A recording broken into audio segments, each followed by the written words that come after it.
The School of Communication and Journalism at Stony Brook University, in collaboration with undergraduate student government, presents Roth Regatta Live, a race through time. This broadcast is made possible with generous support from Island Federal Credit Union is proud to be the official banking partner of Stony Brook University. Whether you're a student, employee, or alumni, Island Federal is here to help with all of your banking and lending questions. Visit islandfcu.com to learn more or to find your local branch. Bagel Express is proud to help support today's broadcast. Along with breakfast and their famous lunch sandwiches and paninis, Bagel Express is the official caterer of the Stony Brook Seawolves. To book your next party or catered event, call us at 631-675-2770. And Tropical Smoothie Cafe Port Jeff Station is proud to be the official smoothie partner of Stony Brook University. Tropical Smoothie Cafe Port Jeff is also now a Wolfie Wallet partner. We are located at 5120 Nesconset Highway, Port Jeff Station. Download our app and earn rewards points while enjoying our made-to-order smoothies and food. You're on Tropic Time now.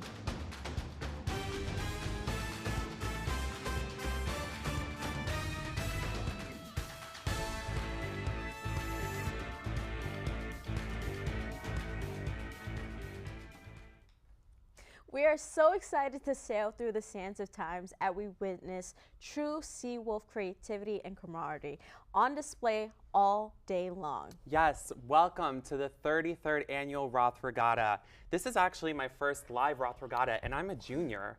You know, Francesca, the community spirit and pageantry kind of reminds me of the Hunger Games, but without all the gore. Are you Team PETA or Team Gail? I'm gonna say Team PETA, but unlike the Hunger Games, there is no ultimate winner. There are three, in fact. The Roth Regatta Pond Cup for Yacht Class winner, the Seawolf Cup for Speedster Class, and the Stoller Cup for Best of Show. This is a competition at heart with a strict rule book. That's right, Francesca. All the boats we'll see today were only allowed to use cardboard, duct tape, string, and spray paint, with paddles and sails as the only acceptable methods to propel these boats. These rules haven't changed much since the first Roth Regatta in 1989, and our reporter Maya Brown asked some long-serving Seawolves to reflect on their experiences with this beloved tradition. I'm out here at Roth Pond, and today is Roth Regatta Day. For those that may not know, it's a Stony Brook tradition where students, a part of clubs and organizations, take out the boats that they have been working on for months now that are solely made out of cardboard and duct tape at that. Now, this has been a tradition that's been ongoing since about 1989, so it's been going on for some time. And in my hands right here, I have a copy. It's a part of the Statesman, and it's one of the articles that kind of cover the first Roth Regatta.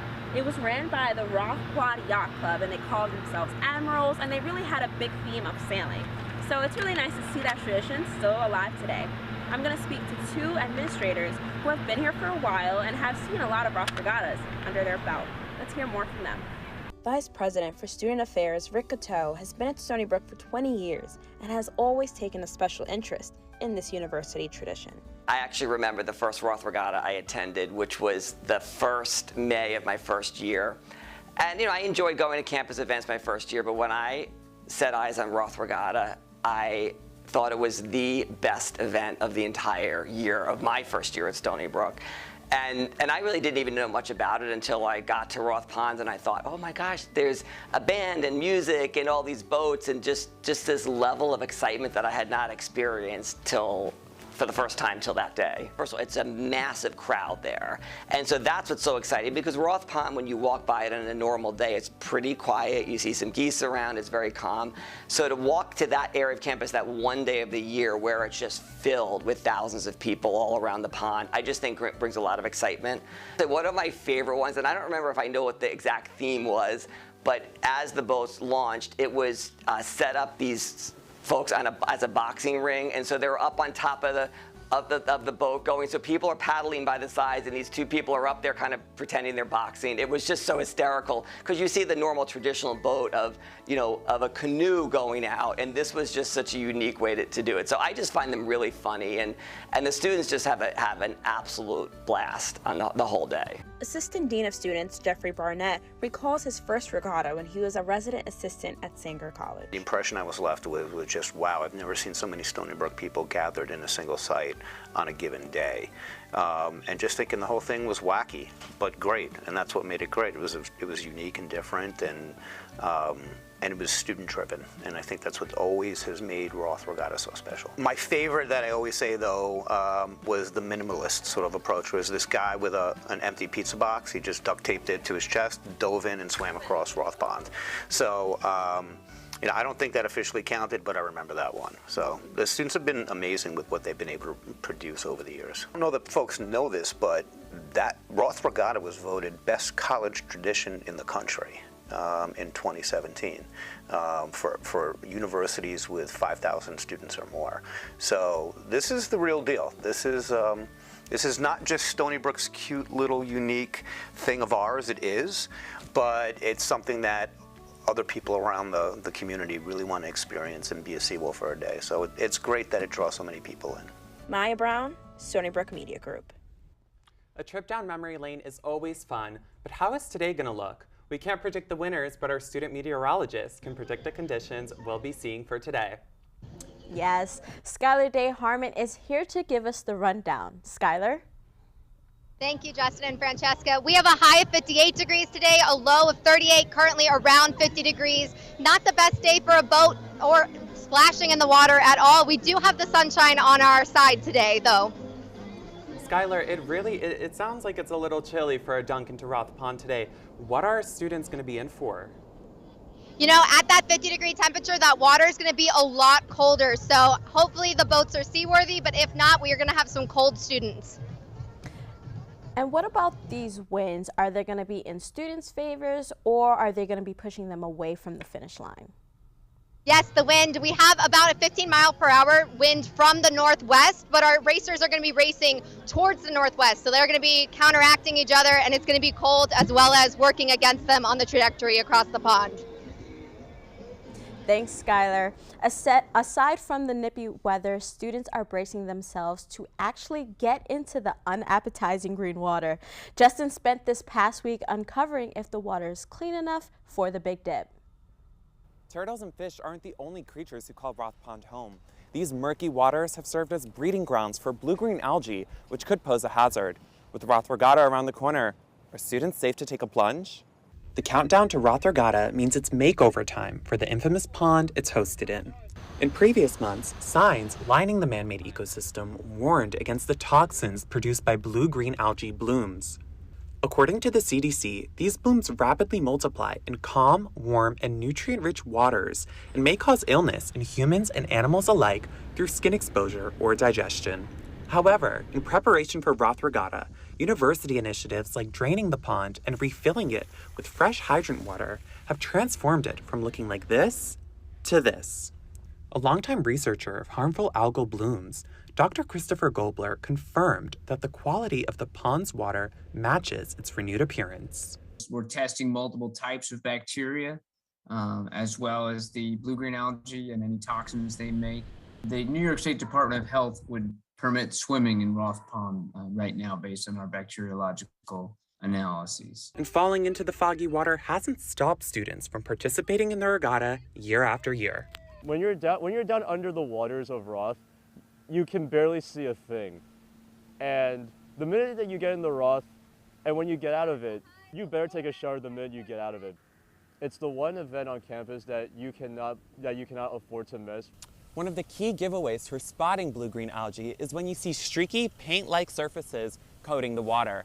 As you can see, we're about moments away from the competition, and it looks clear. One tip I do have, though, if you feel your boat tipping over, keep your mouth closed. Good luck, Seawolves! Many of us in the studio are wondering how our Seawolves actually get these cardboard masses to float. We're joined now with Professor Peter Stevens, and you're a physics professor. Thank you so much for joining us. So my first question for you is, how do we get boats to float? Well, it's no surprise, I think, to anybody that something that's lighter than water, like this cork, will float in this little dish of water that I have. How about a boat that's heavier than water? How could such a thing stay afloat? And we owe the answer to Archimedes. Let me just make a mark here where the water line is. And when I put something that's heavier than water into it, it floats.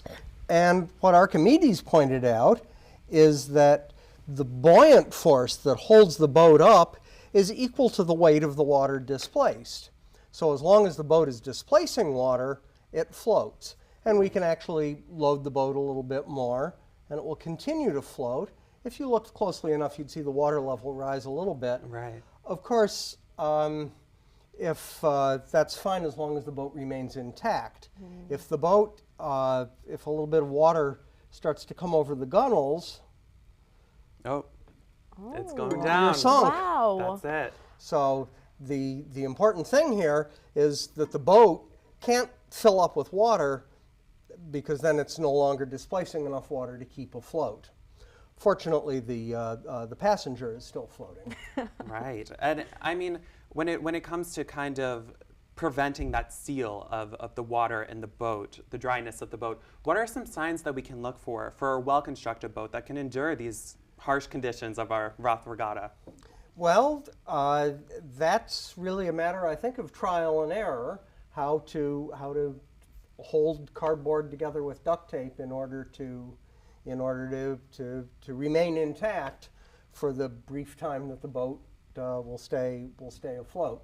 It is indeed a race against time. It is a race against time, fitting to the theme. I want to ask you, because we have speedsters and we have yachts, the two main classes of the race. The speedsters tend to be slimmer and hold less people, and the yachts tend to hold more people, and they're a little bit wider. Who do you think has the advantage here? Ooh, well, without really, getting into specifics and without having researched history, I would guess the speedsters, because these boats are going to fall apart when they get wet. The faster you can get out, the better. Right. All right. Would be my guess. Well, thank you so much, Professor Stevens, for joining us here today and for giving us your insight. Well, thank you very much for your interest. And now that we know the mechanics, let's discuss the creativity behind the boats. In previous years, we've seen a lot of interesting themes like Disney, Dr. Seuss, and we have our reporter Raphael Cruviel that spoke with USG about the themes this year. The 33rd annual Roth Regatta is about to happen. In 2022, the event comes back in person after 2 years when it happened virtually due to the COVID-19 pandemic. I talked to Dylan Riemann, a co-chair for this year's regatta, to better understand the theme and the organization of the event. The theme for this year is Sands of Time, which can be interpreted in many different ways. The Sands of Time is like the tagline of the race is a race through time, so we're doing more of a time travel-esque theme, whether that be forwards or backwards. It's kind of up to the student. And what we're looking to kind of accomplish with the race through time theme is having students' creativity be opened up to kind of however they see fit in terms of whether that be decades or different kind of cultural elements that they want to fit into their boat. Really wanted to open it up to the students and have them really let their creativity shine. Riemann explained that the theme was created based on suggestions from the general public. We came up with a poll. We asked for people to submit themes. We got a bunch of different categories based on just general interest and what people wanted to see. And from there, we kind of narrowed down that list to things we felt were encompassing enough to make sense for a whole variety of different boats. He also said that the planning of an event like this requires a lot of communication, teamwork, and logistics. So we have a checklist and we work out of that. We're making sure we're contacting all the right people, whether that be UPD or events management or CSERT, SPVAC, things like that, to have people on site. We've worked very hard with staffing, getting in contact with other senators, professional staff members on campus. Roth Regatta is an annual event, which means that it gets recreated every year. Riemann gave a scoop on how important it is to keep documents safely stored so that they can be reused by future organization teams. If this is an event you want to recreate, obviously themes will change and some aspects will change.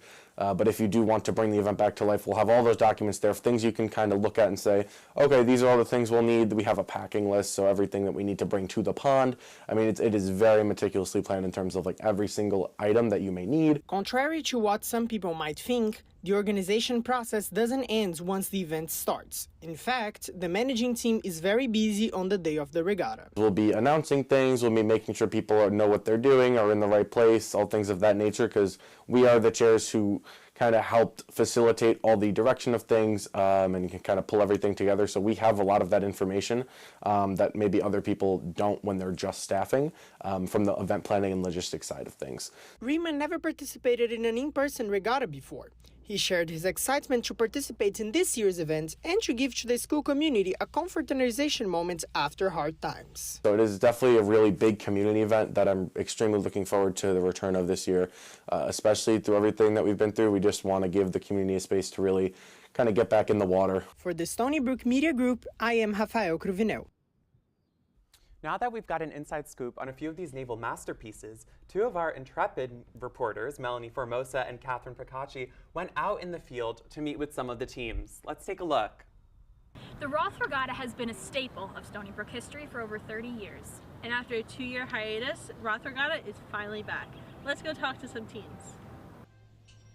I am here at Sanger College with the Hall Council, and what's with this fantastic boat? Tell me a little bit about it.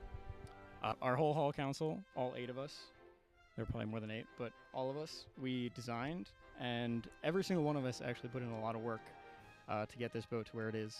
It's still not finished yet. We still got a little bit of work to go, but, you know, we worked pretty hard on it. So how did you come up with the design? What's the theme or the concept behind it? Well, the theme of the actual event is future-based, so we decided to go with the movie Back to the Future, and decided to do the DeLorean. And so right here in the boat, we're gonna make the exact replica of the car itself that I guess the 2 main characters of that movie used to travel back to 1955 in the first movie. So I kind of want to go inside the boat and see what it's all about. Can you teach me where everyone sits and what the whole thing is all about? Yeah, sure. Hop in. Oh, where'd you get these? I think they're Sanger College. They're passed down from Hall Council to Hall Council. Oh, very cool. Yeah. Oh, wow. Look at this. I love it. Maybe you guys are going to win. This is pretty exceptional right here. I hope we win. I don't know what we get if we win, but we'll win something. Are you prepared, though, to swim in Roth Pond? I am prepared. You are prepared. I am prepared. I'm bringing 2 sets of towels. Thank you all for letting me be in your boat and tell me all about your designs. I hope you do win. I'm excited to see what goes down on Friday. We are now going to see Kat at Douglas College. Stay tuned for more later in the program. Now let's take a look at the pond and see all the excitement. Heath and Anthony? Hi, this is Roth Regatta Live. First time in 2 years that we've been able to do this because of the global pandemic, of course.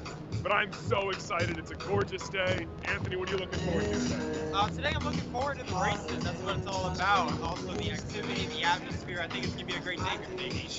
We couldn't have gotten better weather, as our intrepid weather person, Skylar Day Harmon, said. And it is gorgeous. I mean, we have 50 boats in a matter of 15 heats, and it's going to be hilarious. People are going to be falling into this disgusting, just cold water, and I'm here for it. It's going to be fun. It's going to be going on all afternoon. There are boats with hilarious team names, and the theme today, of course, is race through time. So we're going to be seeing boats from Noah's Ark. I just saw Moses walk by. Anthony, this is a once-in-a-lifetime opportunity, one of the best college traditions in the country. Absolutely. Roth Regatta is one of those things where, you walk around campus and you see how all these boats are just amazing. So at the end of the day, I'm excited it's finally back, and, I'm excited to see where it goes. Yeah, our first since our freshman year, we're now seniors, and this is as good as it gets. We're going to give it back to the anchors, and we'll see you later. The first race starts at 1 o'clock. Yeah. Yes, thank you guys so much. Right? I mean, I hear the music blasting. It sounds so much fun. Let's go check in to the other side of the finish line. We're now joined with Miss Nicole Moret. Nicole, what's going on out there? We see a bunch of students behind you. Can you give us a vibe check? What's the energy like out there? Absolutely, Justin. I'm over here on the finish line, and as you can see behind me, we're seeing all the students coming out to enjoy the sunny day. The wind is not stopping us here. We have food carts set up, there's music, and most importantly, life has come back to Roth Ponds, and everybody is ready to enjoy a Roth Regatta after 2 long years of not having this very welcomed Stony Brook tradition on campus. Nicole, and we see a bunch of students behind you. How are they getting comfortable for ahead of the big race? So it looks like people are getting their picnic baskets out, getting their towels, blankets, and they've found their sunny spots on the shoreline. We've got students wrapped all around the pond. It looks like we've got a couple hundred students here. I'm expecting to see more as the race starts at 1 o'clock. But we see people dancing, smiling. Everybody is so happy to be here, Justin. That's lovely to hear. It sounds great. Thank you so much, Nicole. You know, I mean, absolutely. These races are just moments away. I'm really looking forward to seeing the costumes as well that match the boats. We have so many cool boat names, like Keith mentioned, Noah's Ark. We have Grease Lightning from the Meteorology Club. It is so great. Yeah, and you know, it's just been a blast exploring what makes this event amazing with all of you. So stay tuned for the splashes and surprises ahead. We're just getting started.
The School of Communication and Journalism at Stony Brook University, in collaboration with undergraduate student government, presents Roth Regatta Live, a race through time.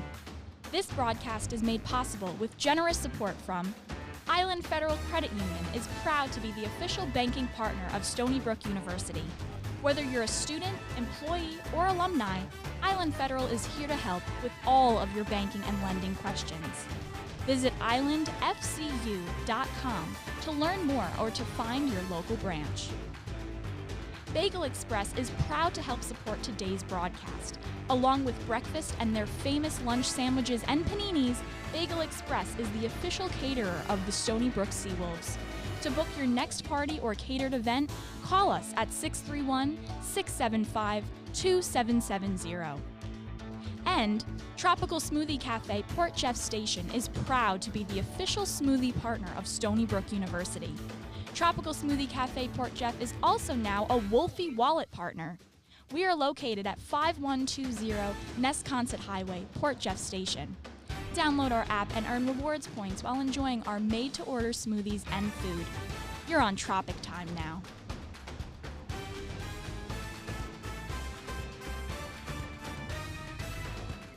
Hi everyone, and welcome back to Roth Regatta Live.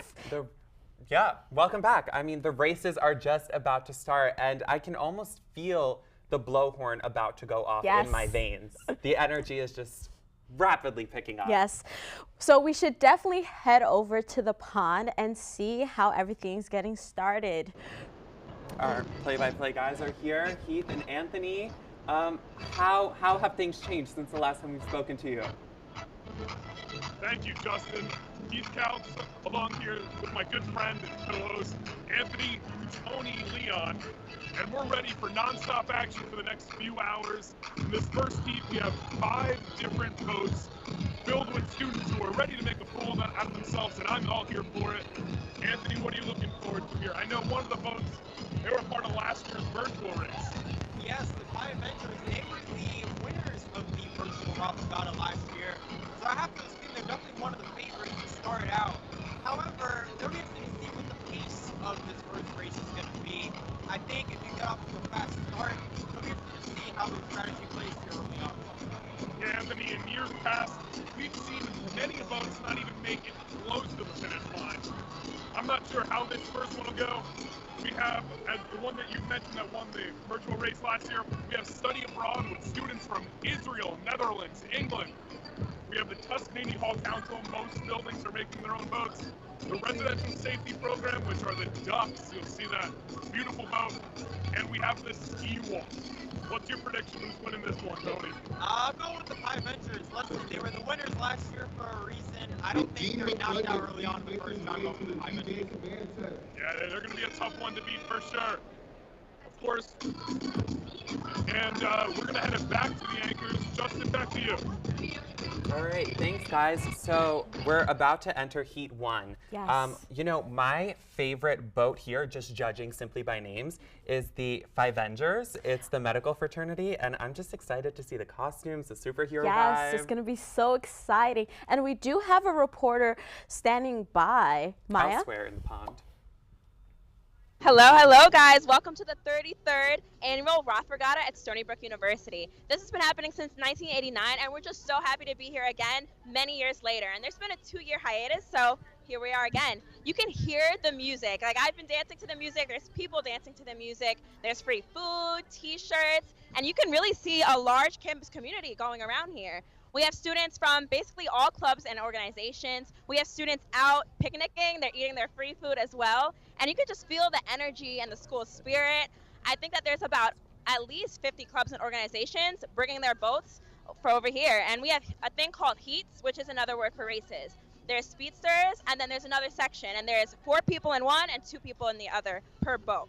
So we're going to get started with the first heat in a few minutes, actually. You can hear the music kind of dying down. So I'm going to throw it back to the play-by-play so they can give you some info on what's going on next. Maya, I have a question for you. So for the first heat, is it going to be speedsters or yachts? Who's first? I believe it's going to be speedsters first. I think there's about 5 clubs and organizations coming up. And do we see the boats right now lined up on the shoreline? I do not see the boats from my angle, but I think that they're getting ready to be lined up. You can hear the MC like starting to introduce everybody. Look, get ready for the energy. Everyone's excited to be here. That's one thing you can certainly tell, and it's a beautiful day as well.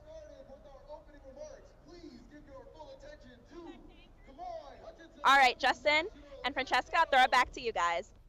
Thank you, Maya. So since the races are getting started, we can even hear the MC getting revved up. You said which boat was your favorite? So I said the Five Vendors. What about you? I really like the name of the study abroad. Is it International Apollo 11? Oh, that's smart. They're really, they're really ready to set off. So we're having astronauts versus superheroes versus the magic school boat. I mean, we have a little bit of everything. Yes. You know? Yes. And since we can almost hear the blower horn getting started, let's head over to our play-by-play.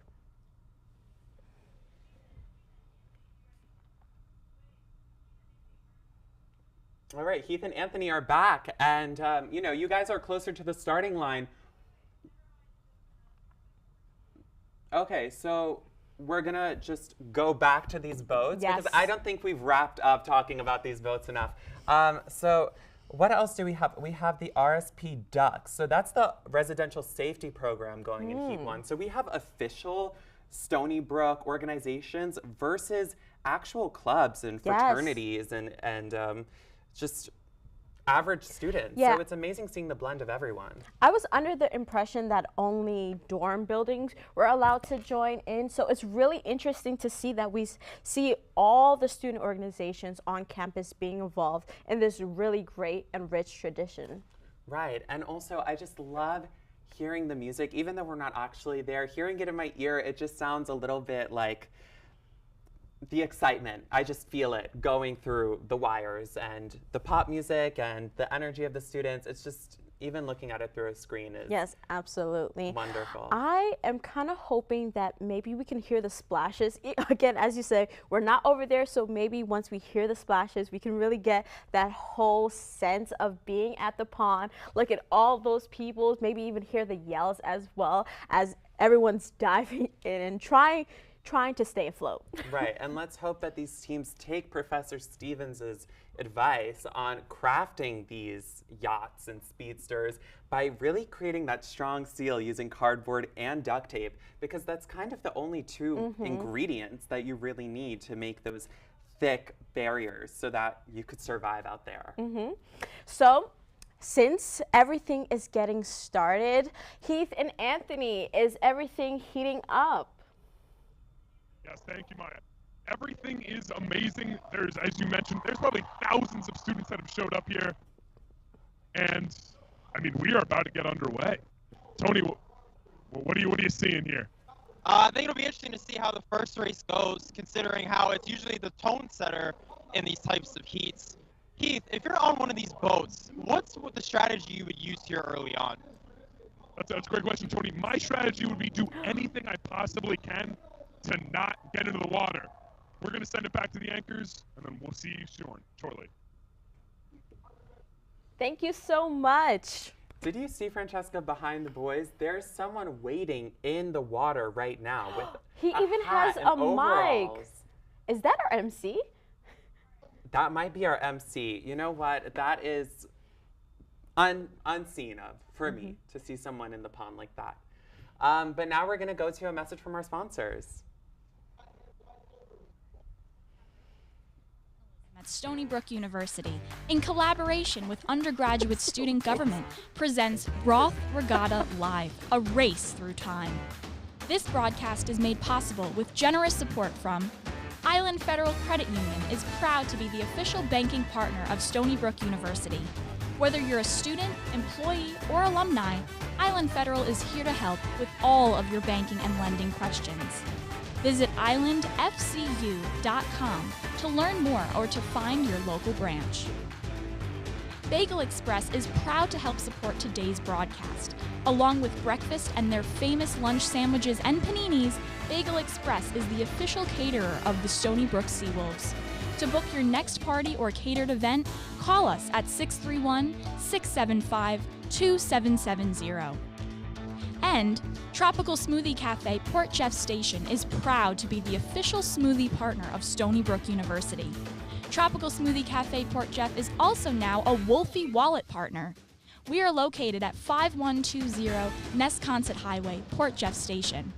Download our app and earn rewards points while enjoying our made-to-order smoothies and food.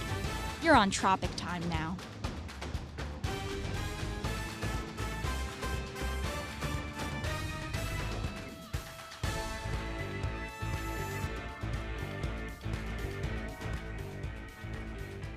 Yes.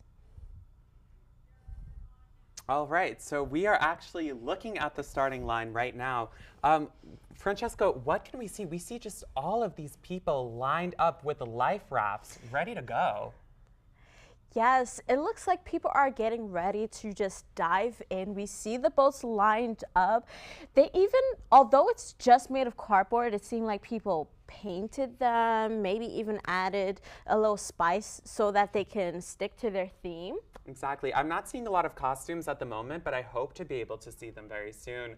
But we do have a very exciting addition to the show. Maya Brown is now joined with someone for a live interview. Maya? I am joined by Liam. She is a junior here at Stony Brook University, and this is her first Roth Regatta. So tell me what you're thinking. How do you feel right now? I'm very excited. It's the first time that we actually got to see Roth Regatta happen, and after hearing so much about it, you know, from past students. And it's very exciting. It's such a nice day too, so I'm happy to be here. Yeah, did you come to support any friends, any clubs? Yeah, I came here with the chemical engineering department and our boat, so I'm hoping it will last through the Roth Regatta. Do you know anything about the boat, like the theme for it? I know it's a yellow theme. It's very chemical engineering theme, so there should be some molecules or something around there. But yeah, I'm hoping it will do a good job. If you had the opportunity to build a boat and also go into the water, would you take that opportunity? I would take the opportunity to maybe build the boat, but I probably wouldn't have the courage to go into the water. What do you think about the people that are going into the water? Honestly, go guys. Yeah, go guys, yeah. All right, well, thank you so much for joining us, and enjoy your Roth Regatta. Thank you. Yeah, of course. Well, as Back I to you, mentioned Justin and before, Francesca. I'm also a junior, so I very much relate to this excited individual who's also seeing it for the very first time through fresh eyes. Yes, and I'm sure the people that are lined up by the water are really excited. So let's go over to our play-by-play with Anthony and Pete. Closer to the starting line. It looks like they're trying to get a sight on what's happening, but trying to get back to the boat names. Is there anyone that we haven't discussed too much? Wait, actually, there are the ducks, which I wonder, is it in reference to the geese that are running amok by the pond?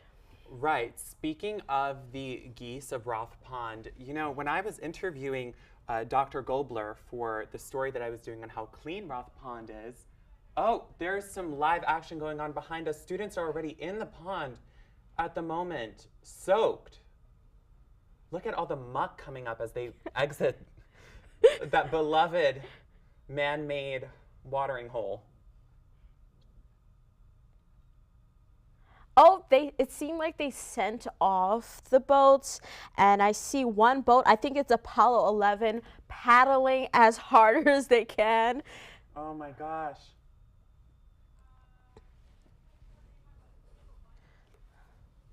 So these are actually the Five Avengers. So we're seeing some of the Avengers on the boats right now, and the superhero strength is really powering them through as they make this journey across the green waters.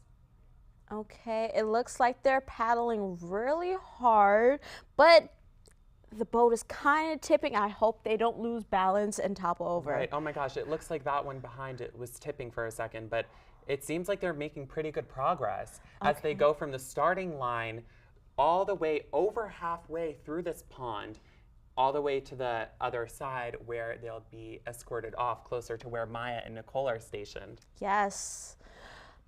Okay. Oh my gosh. To get a closer look at the boats, let's go over to Amaya. To Maya Brown. She is with someone right now who freshly came out soaked from the pond. Maya, what have you just seen?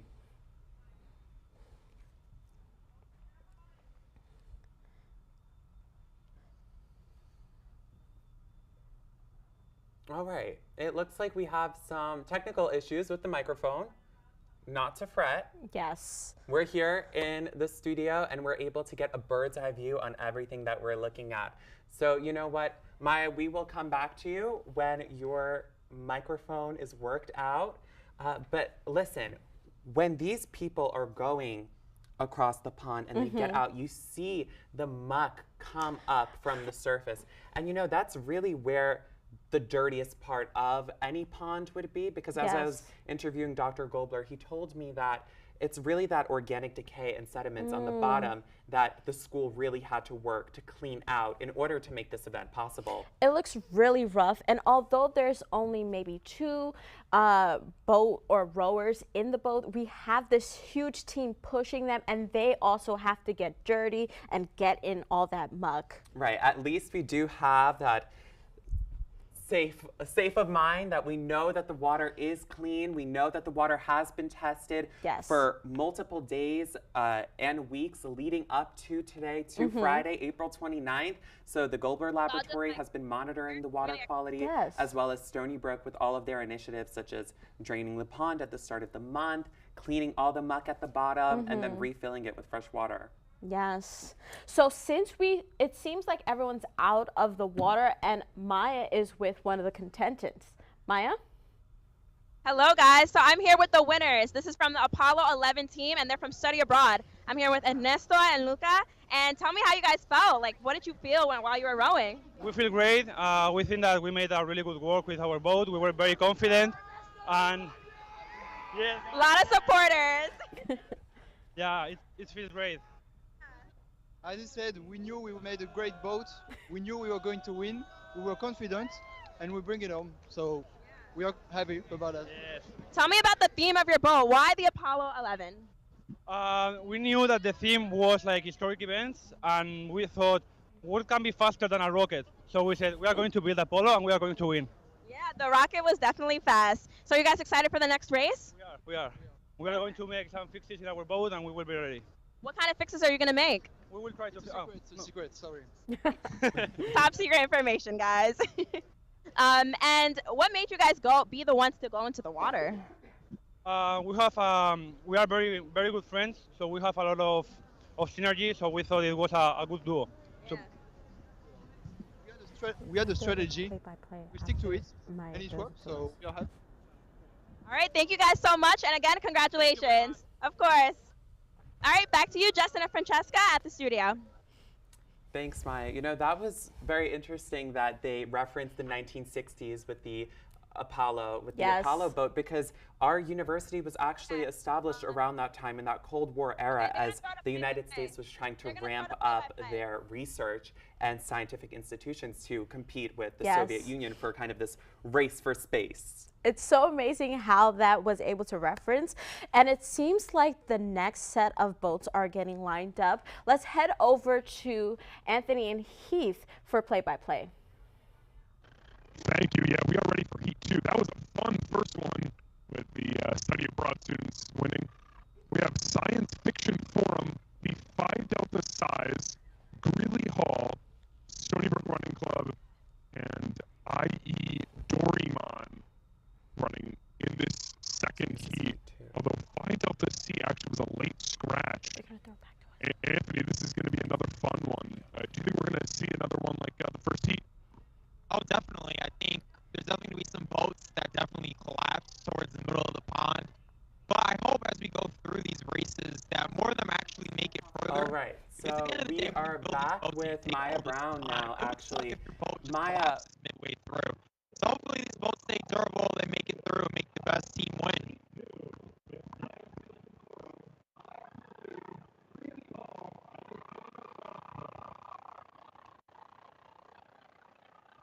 And there was so much energy just in the first race. Like, you could see everybody cheering on the Apollo team especially, but everybody was really supportive, and I think that's just a great moment with the campus community. You see everyone coming together as one, and that's just a great feeling, I would say. Wasn't it amazing how the first winners of this year's back in person Roth Regatta kind of referenced this historical allegory to the foundations of our school with the 1960s? Yes, for sure. I love their mission. Like, the reason that they chose Apollo was because they thought it was such an momentous moment. And I think we're going to see a lot of momentous moments throughout this because the theme is time travel. And I just see different elements of time travel. You see stuff from the 20s, the 40s, the 50s. And I think that's really unique to today's theme. There's been like Dr. Seuss in the past. There's been superheroes. So I'm just excited to see what comes from today. Maya, and how far back are we talking in terms of history? Yeah. I haven't seen all the boats, but I expect very far back. I'm expecting like a dinosaurs kind of boat as well. So who knows what to expect. But I think it's just going to be a great sight to see. And I really hope we get to speak to a lot of the clubs and organizations that spent hours building these boats. Like, I know people have spent like all-nighters. They've been building it all night solely out of cardboard and duct tape just for this event to see it all, get wet ultimately. So I think it's just great to see. And you can hear the energy because heat number 2 is starting right now. Oh my gosh, heat number 2 is starting right now. Okay, we're seeing a person on top of this float. Who is this? I think this is definitely the speedster round. We have 2 per boat. Yes. I wonder if that person is cardboard cutout. Is maybe their mascot for their boat. Is it helping or is it bringing them back? Maybe he's blocking the wind like how we discussed with Skylar. Maybe he's actually helping them propel. You know what would be so genius if this cardboard cutout is actually functioning as a sail without actually being a traditional sail. Unfortunately, they're at the back of this heat, so I don't think the cardboard is in their favor. That may not be working, right. Okay, we're seeing some rocking of the boats as they're crossing past some of the official Stony Brook tents, and look at how many people are lining the banks of Roth. Yes, I see some planets on one boat, so maybe that is the science fiction forum. And you see, we have students so eagerly watching, so intently watching. You don't even see anyone moving or making a sound because they're so, Unfortunately, there is one boat that is still stuck at the start line. Oh no, they couldn't get out there, huh? Oh no, they're trying. Oh, they're going back. They're going back, unfortunately. What a shame. I take it as a learning lesson for next year, Okay, it looks like they're still trying. Okay. What we really want to know is, has there been a winner? Are these people about to win? These students approaching, are they about to win Heat 2? Are they the winners, or has someone else won? The only people that will know are reporters that are out there right now, and we're just waiting for the cue to actually hear who won this heat of the speedsters. Oh, we see some retraction. Oh, that car looks really cool. Is that the boat that's in reference to Back to the Future? It just may be. Oh. It just may be. It seems also like that person is in a full suit. I don't know if it would be great once it gets wet. Those are the costumes that I'm looking for. And the all white might clash with the green waters. It might brown a little bit, but that's the contribution and the effort that we are so thrilled to see with each year that we have Roth Regatta. It seems like other members of his teams also have suits. So is it Back to the Future, or maybe it's a fusion of something else? I'm really interested about their theme. The cool thing is that we're going through the sands of time, so there is no definition on whether we're going back in time, are we going ahead of time, and in Back to the Future, that film really explored both facets of time travel. Yes, definitely. There's different versions of the movies. There's more than one. So I wonder, are they inspired by the original, a combination of all 3? Maybe they're even trying to create a new version of themselves. It's very possible, Francesca. So this is going to be actually Heat 3 that we're lining up for. Yes. Okay, so we have it's actually not Back to the Future, it's Miami Vice. It makes so much more sense so now. Much more sense. The glasses, The tucked-in shirt and the belt, it's giving 80s, it's giving fabulous. Yes, the speed car. Wow. I'd like full to of drive them. a car like that down Yes. Miami Beach. There's also the pirate crew. And we definitely see it. It looks like that brown boat over there. It with the does yellow look like a paddles. pirate ship. And I wonder, because it's a pirate ship, will it be the most buoyant? That would be perfect. Well, we're actually going to go back to Maya, who has someone else on hand to tell us about the heat that we just watched. Maya.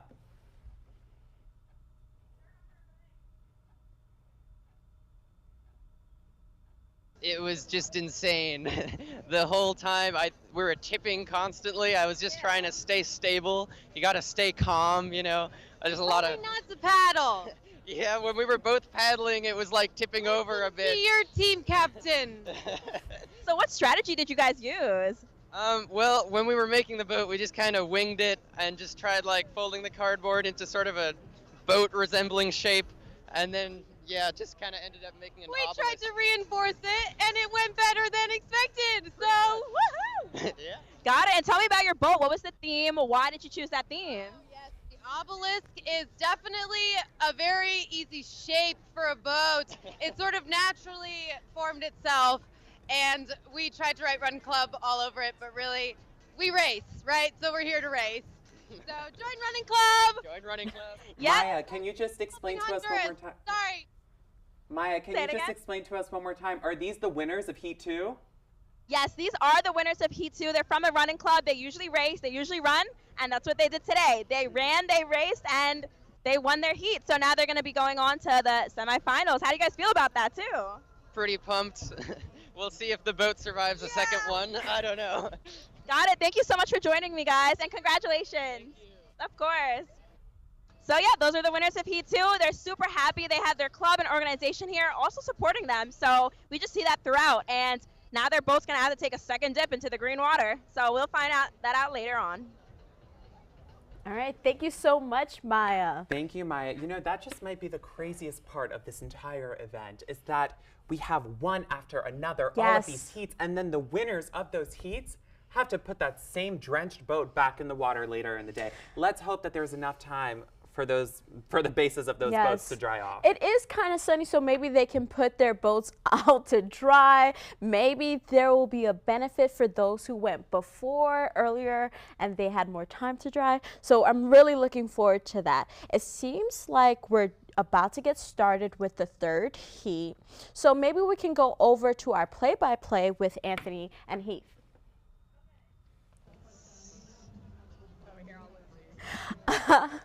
And before we go to our play-by-play, let's go over to a really special interview with President McInnes. I am standing here at Roth Pond right now with USG President-elect Ocean Kareem and the 6th president of Stony Brook University, President Maureen McInnes. Now, going down the line, I just have to ask both of you, how are we doing today? Well, this is my first Roth Regatta, and wow, it is so exciting to see so many people out here. This is great. Couldn't agree more. Ocean, how do you feel?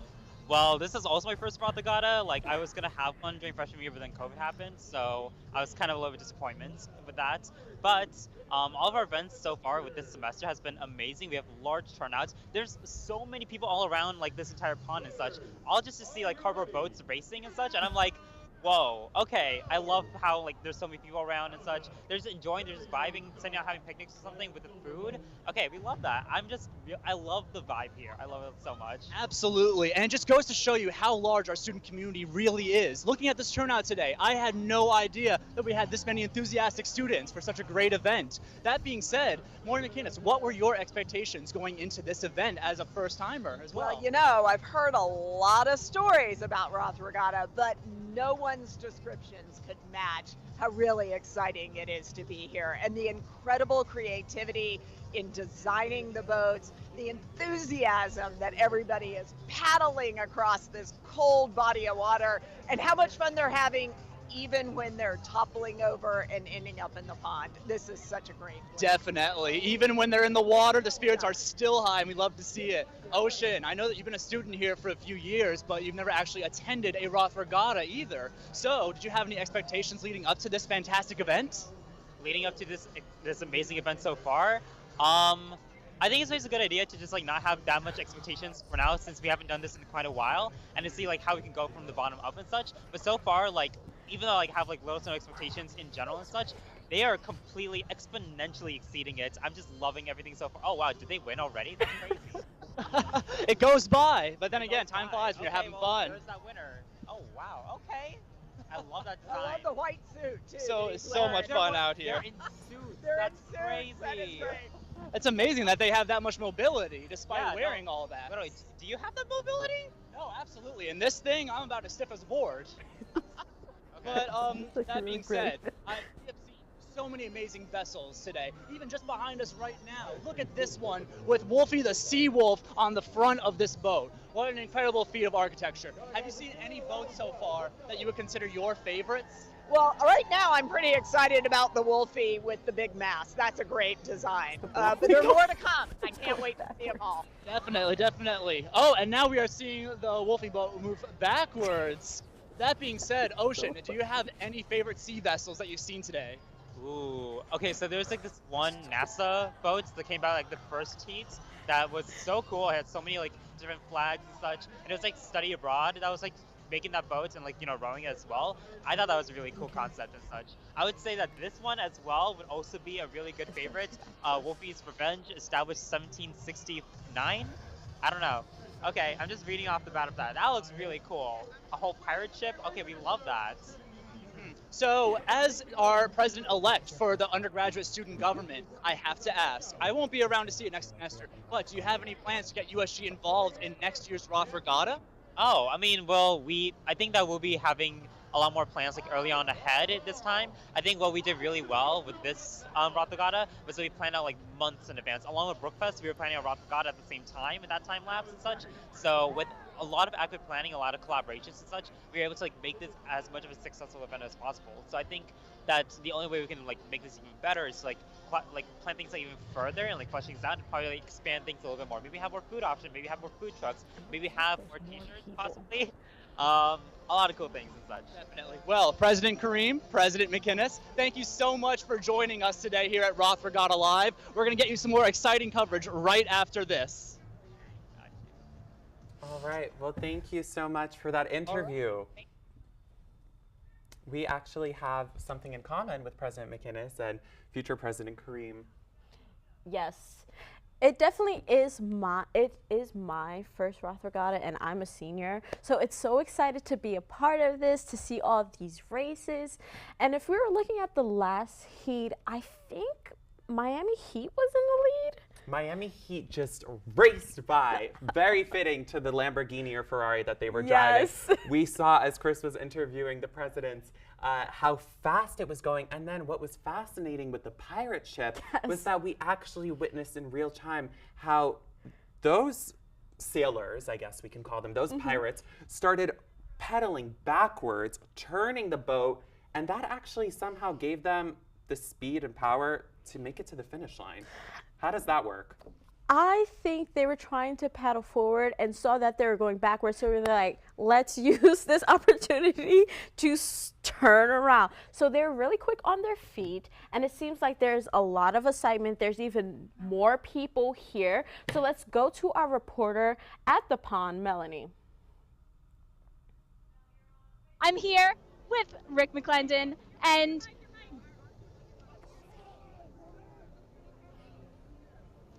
thanks, Francesca and Justin. I'm here at Roth Pond with Wolfie and the Dean of Students, Rick McClendon. Rick, this is your first Roth Pond experience? Yes, it is. I'm happy to be here.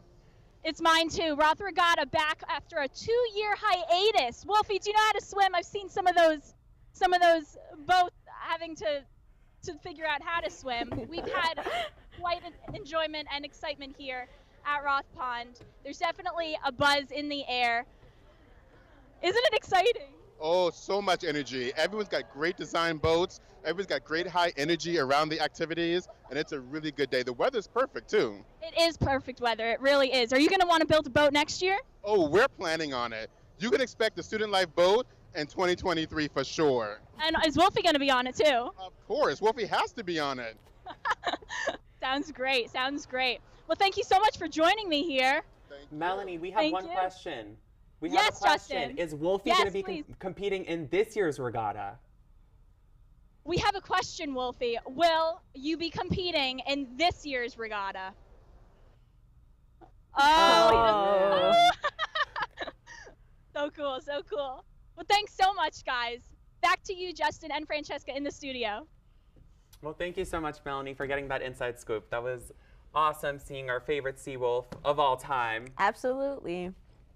So we are gearing up for Heat 4 at the moment, and it just looks like the students keep coming. There are like waves of students. You have the first row sitting right on the banks, and then people standing, people kneeling. There's some action going on behind. I think all of those tents feature some sort of vendors. Yes, there's so much food. There's so much excitement. It even seems like as time goes by, we're having waves of students come in. Maybe they're coming in, going to class, coming back. It's really great. Right, it's just so much action that, you know, honestly, as students, we don't really see here with the calmness of Roth Pond usually.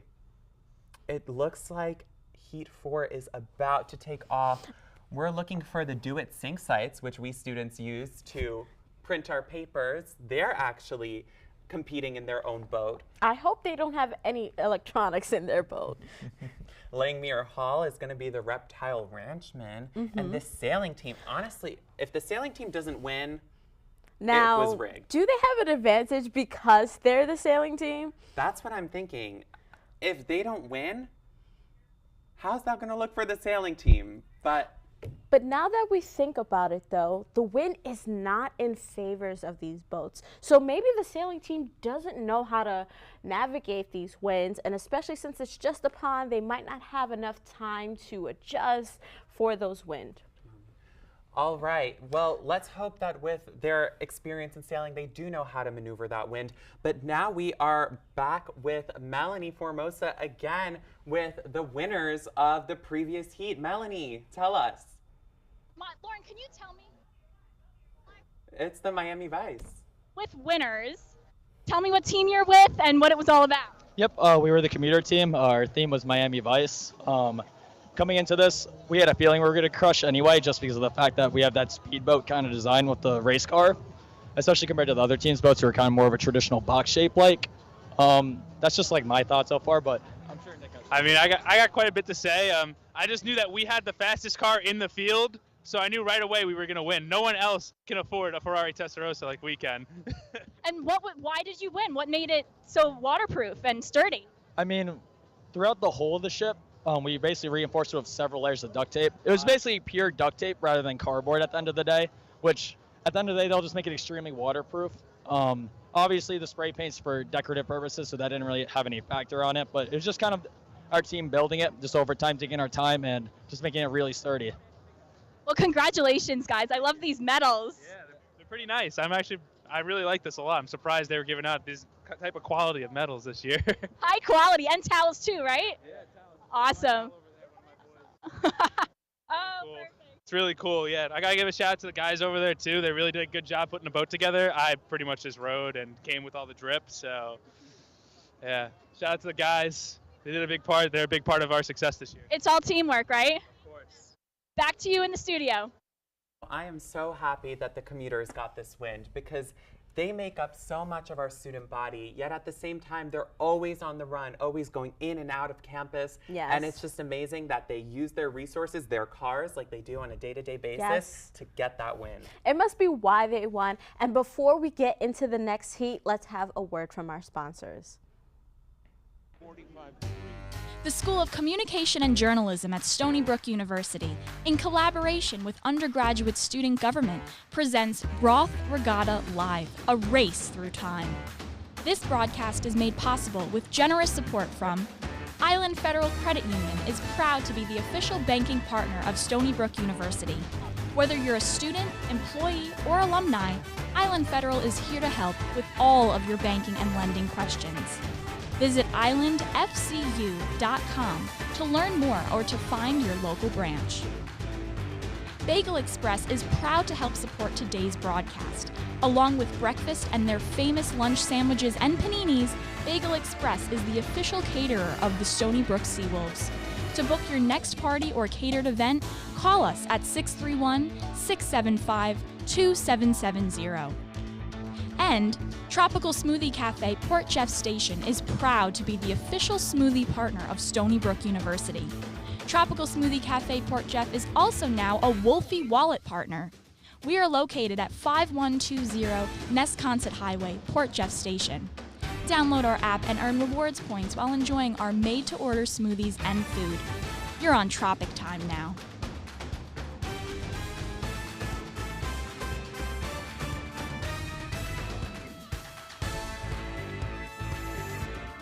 Unfold. Let's check in with our play-by-play team led by Heath and Anthony and see what's going on there.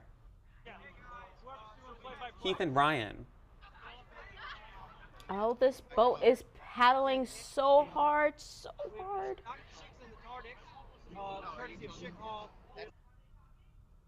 Unsinkable. Langmuir Hall has the reptile ranch mix. Stony Brook sailing. Okay. Okay, It so seems yeah. this boat has, similar to the cardboard cutout, something in the back that might not be helping them with the winds that we have today. Right, it These might heats. actually It'll just be be interesting pulling to them see if back. the momentum continues throughout the course of the day. But with Heat 4 coming to a close, Heat 5 setting up now, it'll be interesting to see how it adjusts as it goes through. So far, these heats have been competitive. We've seen a few boats go down, but most of all, they've really stayed consistent and they've stayed sturdy so far. What do you think would be the best way to build a boat for one of these? I think when you're building a boat, you need to have a solid foundation. You have to make sure that it's sturdy enough so that it doesn't sink. But also, how you start is not very important in these kinds of races because it's all about the start. Once you get it off and you get that solid push, then you can build the momentum and work your way through. If you don't have a solid start, you're going to be doomed, and that's the end of it. We have seen a few boats fail at the start line. It has been tough, but those boats who have gotten it done well, they do it right. We're approaching up on Heat 5 here. We have the SBU Latin Club with Caligula's Reckoning, the Meteorology Club with Grease Lightning. We have the Friends Club, Stony Brook Motorsports is coming in with Noah's Ark, and Stony Brook Ultimate Frisbee with their boat Stony Brook Ultimate.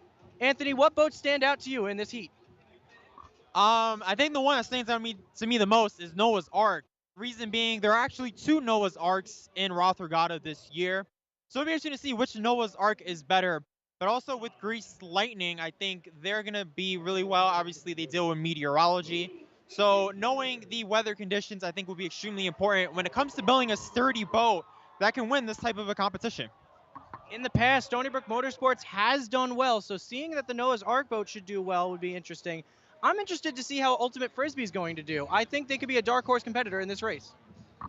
Definitely. I think, and like I said before, I think it comes down to who gets that fast start. And I think, honestly, it's anyone's game at this point. I think as long as they're able to keep the momentum throughout the course of the race, I think they're going to be able to get it done and move on to the next round. We're currently still waiting on the next regatta, the next heat to go through. But we're wrapping it up now and sending it over to our sideline reporter, Melanie Formasano.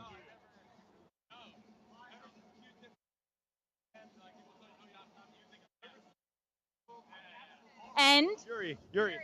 how was it being in that boat in Roth Pond? It was great. We actually didn't think it was going to float. The past 24 hours we've been working on it really hard. It floated and we got all the way across. That's fantastic. Did any water get into the boat? Were you wet inside? A little bit, not as much as I thought though. And how was it for you? Oh man, my heart's pounding, adrenaline's rushing. It's really excited to be out here. So great, so great. Well, thanks guys. I see your medals. That's pretty cool. Yeah, it's awesome. It's really cool. Were you in the back or the front? I was in the front. I was in the front, yeah. And how was it being in the front versus the back? I had to tell him to switch and yeah, I had a I had a lot of influence in the direction of the boat. So yeah, but it was all him. It was all him. The power. Thank you, I appreciate it. Yeah, it's just how to push the boat. It was crazy. Is this your first Roth Pond or Roth Regatta experience? It is. Yep. You're gonna do it next year? You guys gonna be here? 100%. Awesome, awesome. Thanks so much. Back to you in the studio.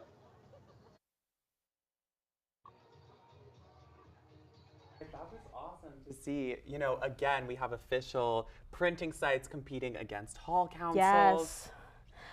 And it looks like they're lining up for the next heat. We see some friends from the School of Marine and Atmospheric Sciences who work with us in one of our journalism class. Yes. So how about we head over to play-by-play to see how it's going. We are getting ready down here, guys. The race looks like it's about to begin. They're sending off the t-shirts now. They love shooting those off. Anthony, have you caught one yet? No, I haven't, but I hope I can get one by the end of the day. We are all looking for them. They've run out of t-shirts at the t-shirt stand. So if you are around Roth Regatta right now and you have your chance to grab one out of the air, please do. It is a dream come true of mine to try and do it one of these days. So we are looking here, again, we want to get the names of these boats going again. We have the SBU Latin Club in Caligula's Reckoning. We have the Meteorology Club in Grease Lightning. We have the Friends Club in their boat. We have Stony Brook Motorsports again in Noah's Ark, and Stony Brook Ultimate Frisbee in this boat, the Stony Brook Ultimate. We are currently awaiting on the gun to go off to get this race started. Anthony, so far, how have how have the races been? How would you say? So far, I think it's been pretty good. Overall, I think a lot of the teams are figuring out their rhythm here as this next heat is set to start momentarily. But it'll be interesting to see as you go through the course of the day and we get into the further rounds, if any teams make any adjustments as we go into these further rounds. That's absolutely right, because the wear and tear on these boats does add up over time. So do you think that it needs to be a bigger, thicker boat at the beginning? I think definitely sturdier for sure as the boats start off right now. But ultimately, if you can get a boat that's sturdy but not super thick, so it doesn't sink, I think we can go from there. I believe if you can see it now, we have two boats here competing in the front. They're battling it out, but we have a couple of people in the water.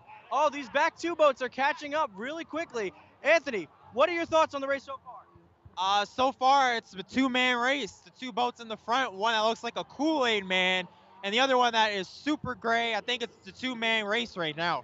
I believe if you look over, Noah's Ark has sunk. Ladies and gentlemen, what are they going to do with the animals on that boat? I don't know, but they're out to pasture for sure. So far, though, one of the boats that started in the back has now caught up as the two boats that started in front are off and they're competing off to the side to each other. They've been bouncing off each other. This is anybody's race here right now.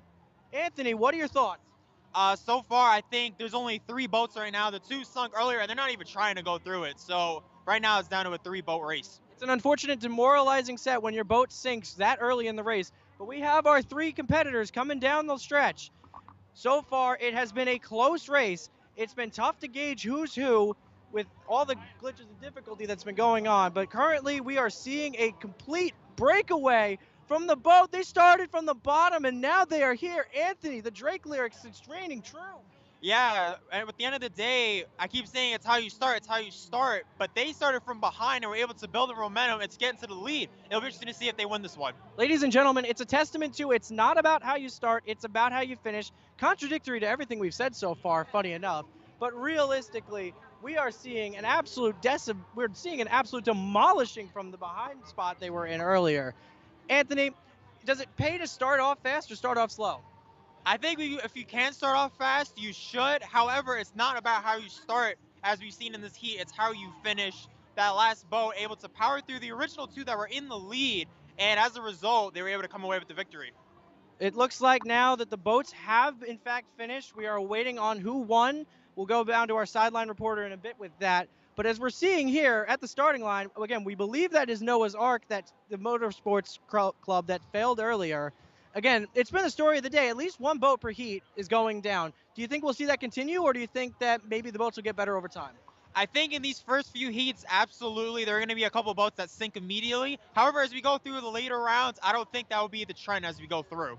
It's also worth noting, ladies and gentlemen, that these are the speedster division. These boats only have 2 rowers. They are meant to be light, fast, and not very durable. They're meant to be quick. You got to get it done fast.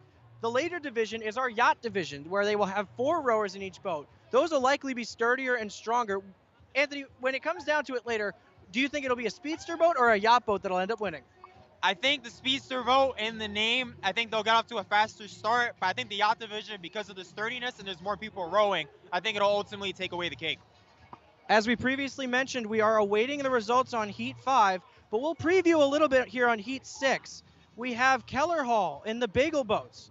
We have the new student programs in their boat, out with the old and in with the new. Louderber 303 is in their boat, VGM. Douglas Hall is in the Dugites. And Stony Brook Volunteer Ambulance Corps in Speedvac 53582. We are currently now awaiting the results as we will be sending it over to our sideline reporter, Melanie Formisano. Melanie. I'm here with some winners. Yeah. What team are you with? SPU Latin Club. That's great, and you won. Yeah. How was it? How was the experience? It was interesting. I actually have never rowed before, so it's actually rowed once or twice, but I'm not that familiar with the paddle, but yeah. It seems like you got a little bit wet. Yeah, we had a rower a pusher leave at the last moment, and our last guy couldn't push us by ourselves, so we had to get out and then jump in at the last minute. Yeah. Did you plan far in advance the design of your boat and the materials? About like a week or 2 weeks in advance. We had we initially wanted to do it, and it was like, yeah, we got the materials ready. We did over 2 weeks or so, probably a few weekends, mostly me, and Mark, but he, yeah. And who designed it? What was it all about? It was a Roman trireme to fit with the club theme. Yeah. And it was the name was based on Caligula.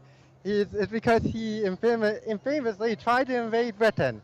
Kind of failed because he forgot to tell his truth ahead of time. So yeah, you can't invade Britain with 4 people, 10 people. Well, congratulations on winning, and enjoy the rest of this wonderful, beautiful day here at Roth Pond. Right. Thanks so much. Thanks. Back to you in the. Well, it has been a great day of racing so far. We're currently taking down which boats are in which position to better cover this event. They have the t-shirt cannon ready to go, lined up. All day it has been tough to see who's catching these shirts. I know I want one. I'm glad that I was able to grab one earlier. It's up. Oh no, it's stalled out. Oh, it is in the middle of the pond. Ladies and gentlemen, that's going to be, I'd say, at least a compensation gift if your boat were to stall out early. Honestly, the best part about today so far, though, has been the weather. There's not a cloud in the sky here, ladies and gentlemen. And so it's been perfect racing conditions. Wouldn't you say so, Anthony? Yeah, so far, the racing conditions here have been absolutely beautiful, very sunny, not a lot of wind. However, we do need to mention a late scratch here. Bagel boats from Keller Hall will not be participating in this next heat. So it'll be a 4-boat race as we go underway right about now. Ryan, who do you like in this one so far? So, you know, it's unfortunate. Bagel Boats was likely my pick to win it. I think Bagels float pretty well. But if I had to guess, I'm going to go with the Ambulance Corps. I think that they might have a shot to win it. They're good in any adaptable situation, water included. I think they're my choice to win it. Anthony, who's your choice? Yeah, I have to agree. I think the Volunteer Ambulance Corps has to take it here. And so far, it looks like one boat has really pulled away here. But it'll be interesting to see if they keep that momentum as it continues.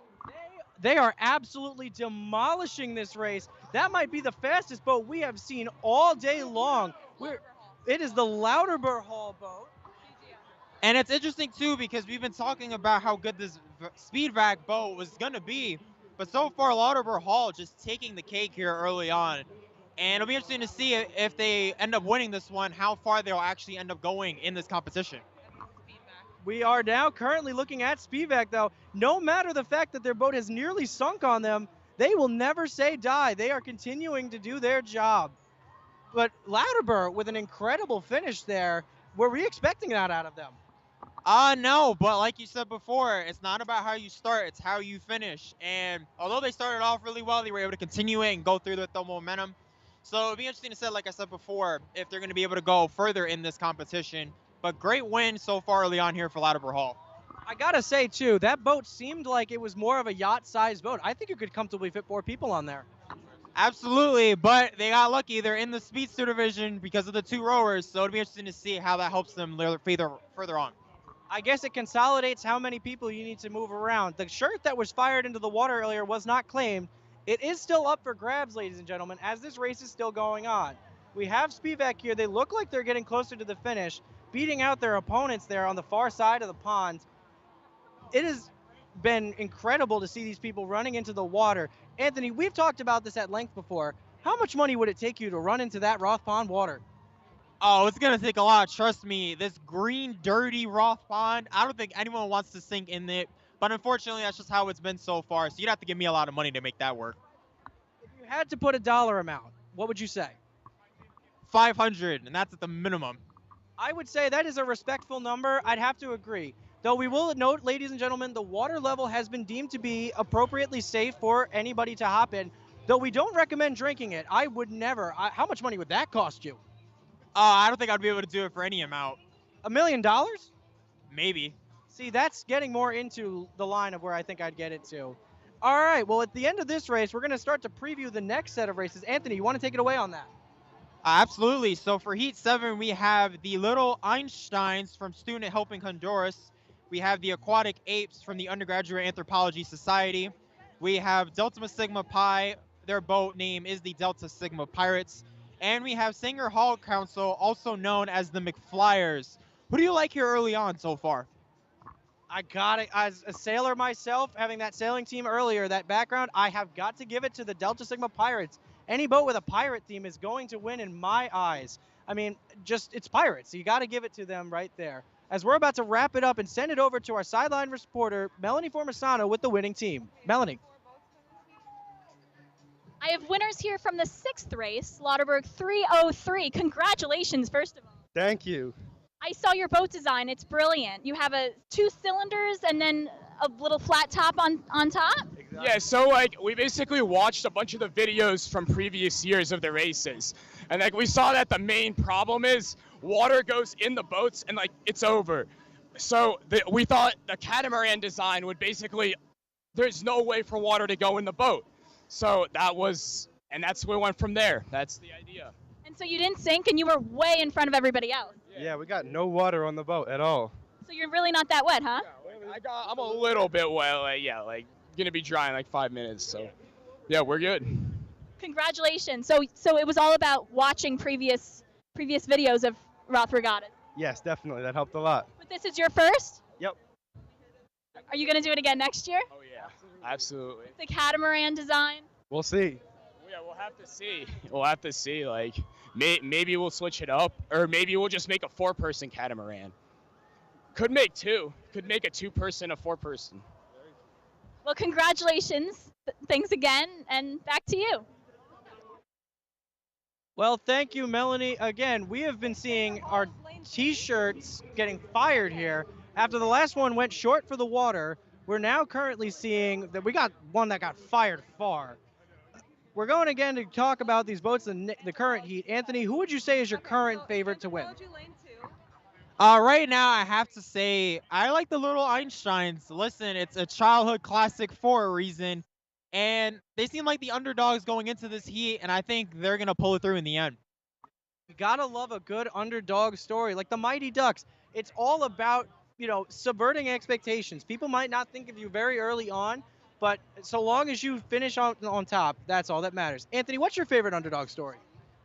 I'm not sure. There's a lot of different underdog stories, but at the end of the day, when it comes down to it, only an underdog can go as far as they're willing to believe they can go. They can make it out of this first heat, but as we go through the semifinals and ultimately through the final races, there's only so much heart an underdog can have. And I think if they're able to maintain that confidence throughout and have a good, consistent boat, I think they'll be good to go. Ladies and gentlemen, it has been a great day of racing. They continue to be close. We're awaiting the next heat here. Anthony, I got to ask as well, who so far has impressed you the most? So far, I think it has been Lauderdale Hall. They've been the only boat who has really dominated so far in their respective heat.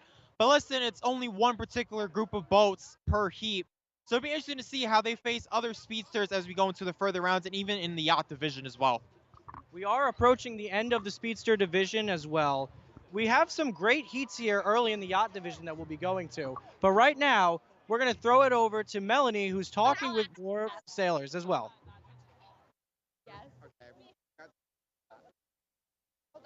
I am here with Jacqueline Katz. Okay. Jacqueline Katz. And they are part of the Jewish Student Association. Very excited. I was watching them go crazy over there on the sidewalk. Talk to me. What's going on? Okay, so we're at Roth Regatta right now, the biggest event at Stony Brook. I'm a sophomore. This is my first time seeing it. I am so beyond excited. This is like the first big event since I got to college, since COVID. I'm on cloud 9. I'm so excited to race. I better win. Everyone vote for Jewish Student Association, Noah's Ark, Heat 13. Let's go, Roth Regatta 2022. Let's go. Will you be in the boat too? No, I am the team captain, so we made Noah's Ark as the theme is through the sands of time, so we're in the biblical time, so we made Noah's Ark, we have all the animals, Wolfie, everything. And what is your role here? I'm going to be pushing the boat. I did not realize how deep the pushers go in the water, so I'm a little nervous for that. How long have you been building the boat? Is it a whole plan? Yeah, we've been building this boat for hours, so on Saturday and Sunday we probably spent like 7 hours, and we've just been we've been building for hours. Yeah, this is a long time coming. We're excited. So it's a big hype. Yes. We better win. I told everyone I know, like even the dining hall, I told them they better vote for us. My parents, all the way back in Brooklyn, everyone's voting for Noah's Ark. Let's go, we're gonna win. The Jewish Student Association, Noah Ark. Yeah. Woo! Noah's Ark. Back to you.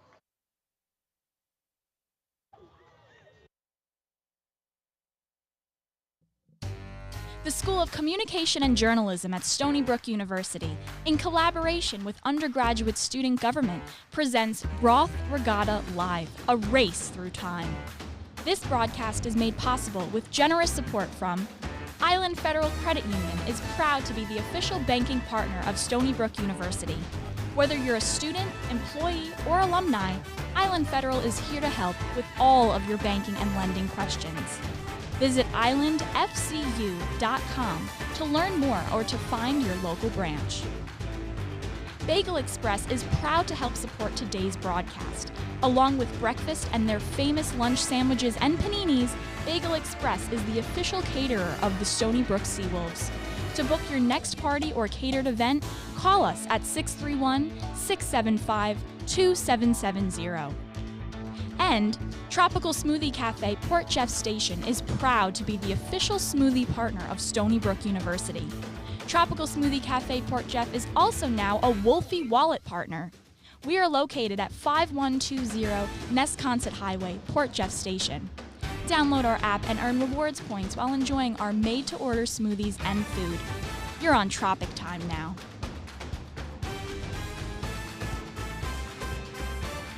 Jake Basile here with Heath Kalb at the broadcast booth. We still got swimmers coming out of the water right now. That was Students Helping Honduras with the Little Einsteins. They were the winner of heat number 7. What'd you think of their performance?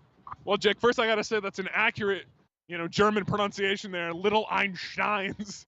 What a dominant run by them, by the way. A fun Heat 7. I'm looking forward to Heat 8. What about you? And we'll clue you in a little bit to the spelling of Little Einsteins. It was E-I-N-S-H-H-T-E-I-N-S. That's the S-H-H for Students Helping Honduras. Just a reminder, this is Jake Basile alongside Heath Kalb. Great performance by team captain Bree Bromley for the Students Helping Honduras. It's their first ever regatta, and they really kicked some tail in that race.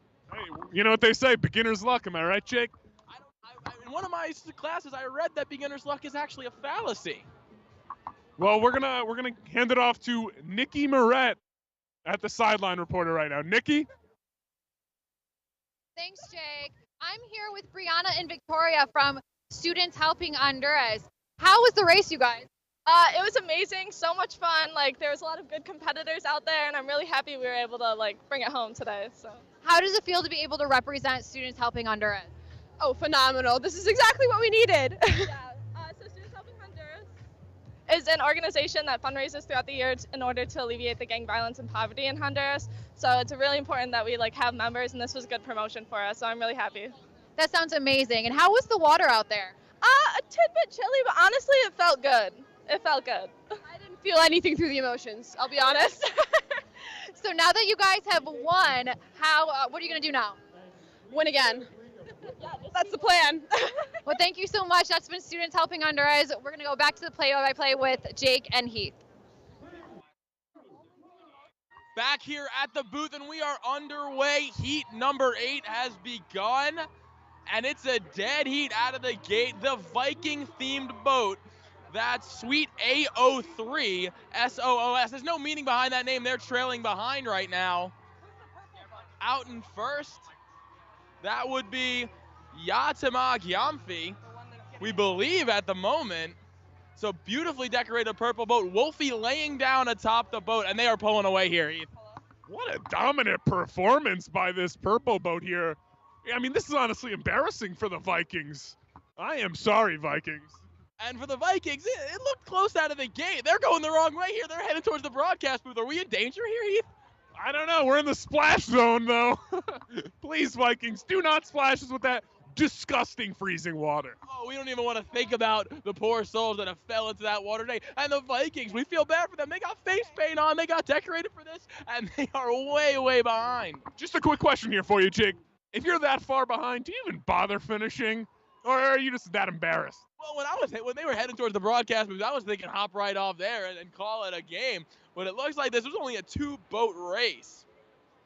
And it was not the Vikings who took it. It was Yatima Gyamfi out in front. They are approaching the finish line shortly as we approach the final race in the 2-person speedster division. Now, do you have a boat that impressed you the most? Oh, that's so tough, Jake. I mean, through 8 heats, we've had about 20 or about 30 boats so far. Oh, I gotta say, anyone that performs in Heat 1, you have so much confidence to go out here in front of thousands of people. So, I mean, I give my, all the confidence in the world to the Ski Wolves, the Residential Safety Program, the 5 Vengers, of course, and Tuscanini Hall. What about you? Well, Study Abroad was the one who won that very first heat, and they were very impressive. And I got to be honest, I had spoken to the Tuscanini Hall Council before the Roth Regatta began. The team captain, Shayla Smith, they were very confident about this. They had someone in the boat dressed up as Miss Frizzle from the Magic School Bus. We were talking about children's shows earlier. What were your thoughts of the Magic School Bus growing up? I got to tell you, was there anything better than the Magic School Bus when it gets real tiny and just would go anywhere? I got to tell you, when I'm in school, it's 4th grade. Does it get any better than the teacher puts on the Magic School Bus? I don't know, but for Shaylin Smith, who was the captain of that team, she thought the magic of the Magic School Bus would take them far. She said the Magic School Boat will whisk us away into the sands of time, which is the theme for today's event, to a faraway world full of educational adventures, just like Miss Frizzle's butt did. Maybe it took them to an educational adventure, but it did not take them to the finish line. Spoken like a true winner there, Jake. And we're going to send it over to our sideline reporter, Nikki Moret, again with the winners of Heat 8. Nikki? All council winners, and we have Sergey and Alex. Alex. How do you guys feel after winning your race? Fantastic. Ready for the second round. Yes. Ready for the second round. Awesome. So how was the water out there? Did you get wet at all? Not really, we did really good work patching up the boat, so we kept pretty dry. I can't say that for our pushers, though. Hope they're all right. But, yeah. So as you prefer the second race, how are you going to celebrate winning the Roth Regatta? Pizza. Lots of pizza. Yeah, definitely. The whole council did a great job. They allocated for most of the stuff, and then hopefully we'll get pizza at the end. That's amazing. And then, the pushers did the most of the job, so they get the most of that. All right, well, thank you so much. Good luck with the second race, and congratulations, you guys. Thank you very much. We're going to go back to the play-by-play with Jake and Heath. Heath, I don't know about you, but I'm noticing the boats are getting bigger. And there's only one reason why. We're in the yacht division, my friend. Oh, yacht indeed. Yacht indeed. We are in Heat 9 now. I mean, we may have halftime now. We may have halftime after Heat 9. They're still figuring stuff out. But, I mean, this Heat may have the best names out of any Heat out there. There's one that sticks out, Jake. Do you want to say it? You know what, Heath? We've been eyeing it all game. I'm a gentleman. I'm going to let you take this one. Of course, it's the Stony Brook Robotics team, Women in Computer Science. They're called Nostalgia Trip. Now, my personal favorite is Sex Time Machine. Alpha, Sigma Phi Delta working together, creating the sexiest time machine we've ever seen here on campus. Yeah, we're not sure if it's a play on words from, of course, the 2009 hit movie Hot Tub Time Machine. But this movie that we're about to watch on the water post-halftime is about as sexy as it gets. We have a lot of fun boats here. We got the Spirit of Stony Brook as well. We have the Yang Gang, who we're very excited about. They've referred to themselves as the Yang Gang forever. They have blue spray paint on their boat. They have a dinosaur theme. You can see the fangs of the dinosaur leaking out there. You got the Spirit of Stony Brook marching band with the musical notes. I don't even need to tell you about that one. Women in Computer Science, and of course, on the far left, Sex Time Machine. You can see the little clock on the side there of the black and red boat. And we got the Yacht Heat 1 coming up. 4 boats on your screen, as you can see. The Spirit of the Stony Brook is the play on words for Spirit of Stony Brook, the name of the marching band here on campus, entirely made out of cardboard and duct tape. We remind you, that's the only materials that these guys are allowed to use, just cardboard and duct tape, and we've seen some sinkers because of that. Now, Heath, you and I are journalism majors. Where does your head wrap around the construction of cardboard and duct tape boats? Jake, unfortunately, I have no experience in the makings of the aquatic feature of a cardboard boat. So I'm not really sure, but what I do know is, just from what I've seen these past hour or so, it's not the safest thing in the world. Might need an SOS signal or something out here, because who wants to fall in this disgusting water? Well, we see that's why they have the lifeboats, for life preservers for sure, but you ever see cardboard when it just sits out in the rain? It gets soggy, it gets gross. How the heck are they staying up in those boats for so long? And we've seen some boats that have flew across the water today. We have some boats that, as I expected, plunge deep into the murky, turtle-infested swamp that is Roth Regatta. Yeah, you know, Jake, I was actually talking to you before this event, and I asked you how much monetary value would it take for you to jump in this water. We figured about $500 US, about 700 Vietnamese dong, but I mean, it is just disgusting water out there. I don't know if the camera does it justice. It matches the color of the grass, and no, that's not a reflection. That is the algae and everything else. You have to be pretty brave to be willing to go into this pond. We're currently listening to our PA announcer here whether halftime will be taking place, but our 4 boats for Heat 9 are in position. We'll see what happens here. But we have Yang Gang, Spirit of Stony Boats, Nostalgia Trip, and Sex Time Machine. It looks like we will be going to halftime here, and we'll throw it right on back to the studio, and we'll see you here at the play-by-play booth right after. Thanks, guys. You know, it's only the first half of the event, and it's already become so iconic. This triumphant return of Roth Regatta Live. I know. When we come back from halftime, we're going to be seeing the yacht, so I'm looking forward. But before that, let's have a word from our sponsors.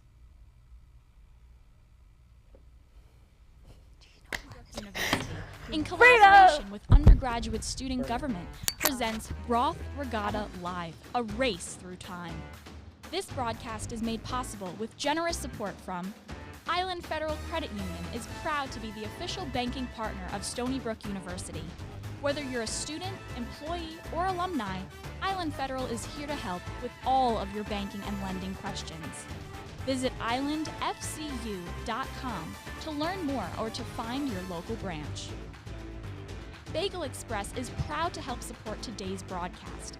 Along with breakfast and their famous lunch sandwiches and paninis, Bagel Express is the official caterer of the Stony Brook Seawolves. To book your next party or catered event, call us at 631-675-2770.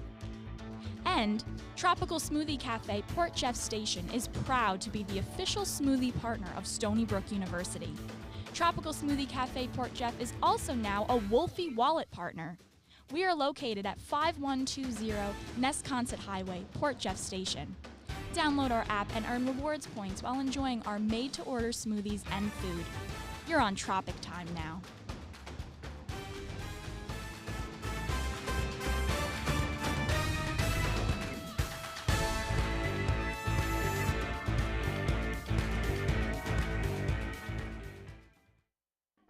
Thank you, Melanie. I'm sitting here today with Douglas Hall Council as they build their boat.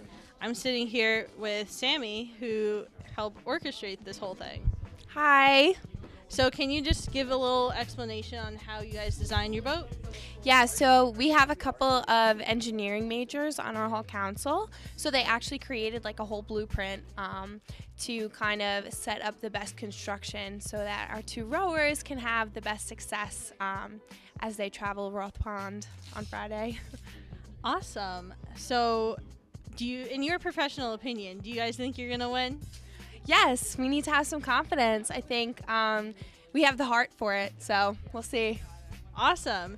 So next we're going to go a little more in depth on the engineering behind the boat building. Our design is sort of a basic canoe design. We have two rowers, so it's about 8 feet long, and the bottom is reinforced with these 30 cardboard tubes, and a special triangle is built into the bottom of the boat so it can cut through the water. Furthermore, we have pointed tips so that it can cut through the water, and they're of course lifted off the base of the boat. Awesome. So are you one of the engineers on the Hall Council? I am a former civil engineer, so yes, I suppose I would call myself. Awesome. Right now we're trying to come up with ideas of how to paint the boat. So yeah, we're trying to narrow down and like see what's easiest. So we figured we'll use like stencils and spray paint, and from there we'll like figure out what's easiest. So what are some of your ideas? We have the SpongeBob episode where Squidward is like in the elevator traveling through time. We have Bruno from Encanto, since the theme is actually Sands of Time. So, and he's like sees prophecies with like sand, those things, I forgot what they're called. We have The Flash, Phil of the Future, Jumanji, Manifest, the show where like they're stuck on the airplane for like 5 years and travel to the future. What else do we have? We have Doctor Who, The Phone Booth, Galaxy, and Back to the Future. Yeah. Oh, and That's a Raven. Wow, so they're really going at it with their boat building here at Douglas. I'm going to throw it back to Melanie, who's checking in on the rugby team. Back to you, Melanie. Stay tuned for more later in the program.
Welcome back, everyone, and it has definitely been a lovely day, really sunny, so maybe we should learn a little bit more about the weather. I think that would be fantastic, and this is a perfect time to throw it over to our wonderful meteorologist, Irina Ivanuk, who has all the details for today.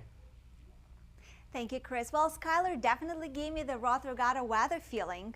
And let's take a look at today's weather overall. It's going to be, we expect the sunny skies all day long, but it is a cold spring day. The wind is pretty cold too, and it looks like it has increased to 35 miles per hour. So I hope none of the boats sink because it is not the day for swimming.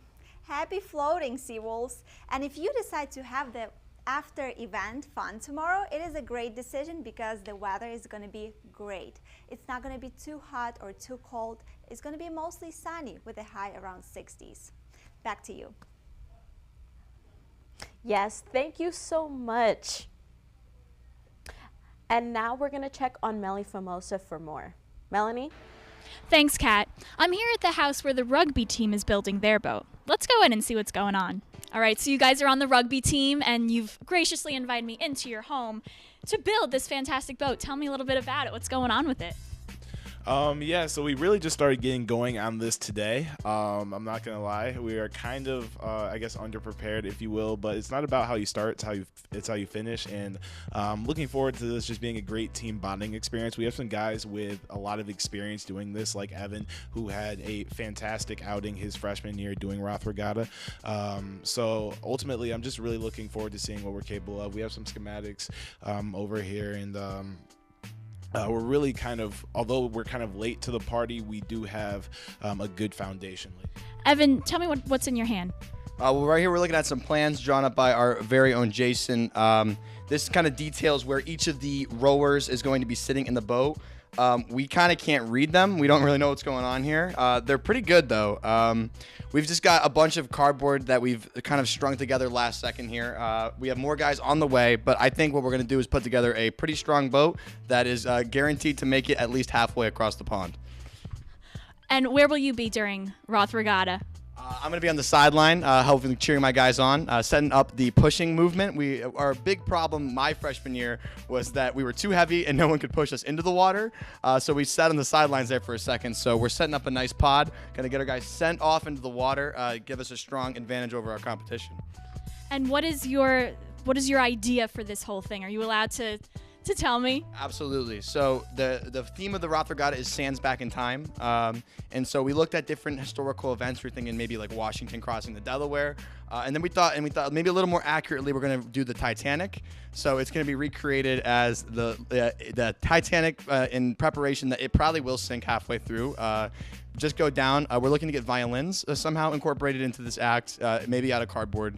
We'll see how that goes. We're definitely going to put on a show, though. I'll tell you that much. I can't wait to see it. I cannot wait to see it. Where'd you get all this cardboard? Is really just collected from a lot of the guys on the rugby team. See, a lot of guys have sort of jobs that give them the opportunities to sort of collect cardboard during work or after work, whatever the case may be. We do plan on maybe running to Home Depot and collecting even more cardboard. Most of this is just brought by guys who just have a lot of cardboard either stored up at their house or at their jobs.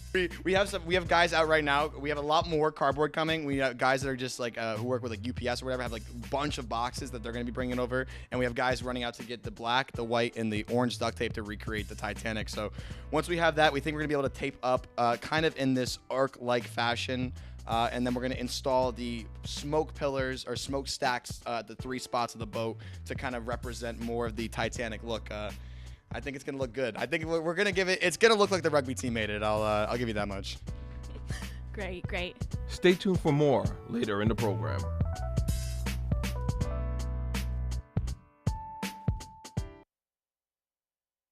If you're just joining us, this is Roth Regatta Live. I'm Francesca Mevs. And I'm Chris Cumella. Thank you so much for being here on this wonderful sunny day for our 33rd annual Roth Regatta event, temporarily halted during a historic pandemic. It's such a great day to be out and see all these fantastic racers, right, Francesca? Yes. Right now we are in a halftime, so things are kind of paused, but the excitement is not dying down. Right now we can go over to the pond, and we do have a special reporter. Nicole? Thanks, Francesca. Yes, I'm still here at the pond, and we're in halftime, so we've got music playing. People are fleeing to the vendors trying to get some of that amazing food that we have here. We have food from duck donuts, island empanada. We've got tons of food here, and everyone seems so excited for the race to start up again. Yes, thank you, Nicole. Have you had a chance to get a taste of the vendors? How's the food there? Unfortunately, I haven't, but I'm going to try to get some by the end of the show. Sounds good. So after halftime, we are going into a brand new division, the yacht division. Let's look at some names at those boats.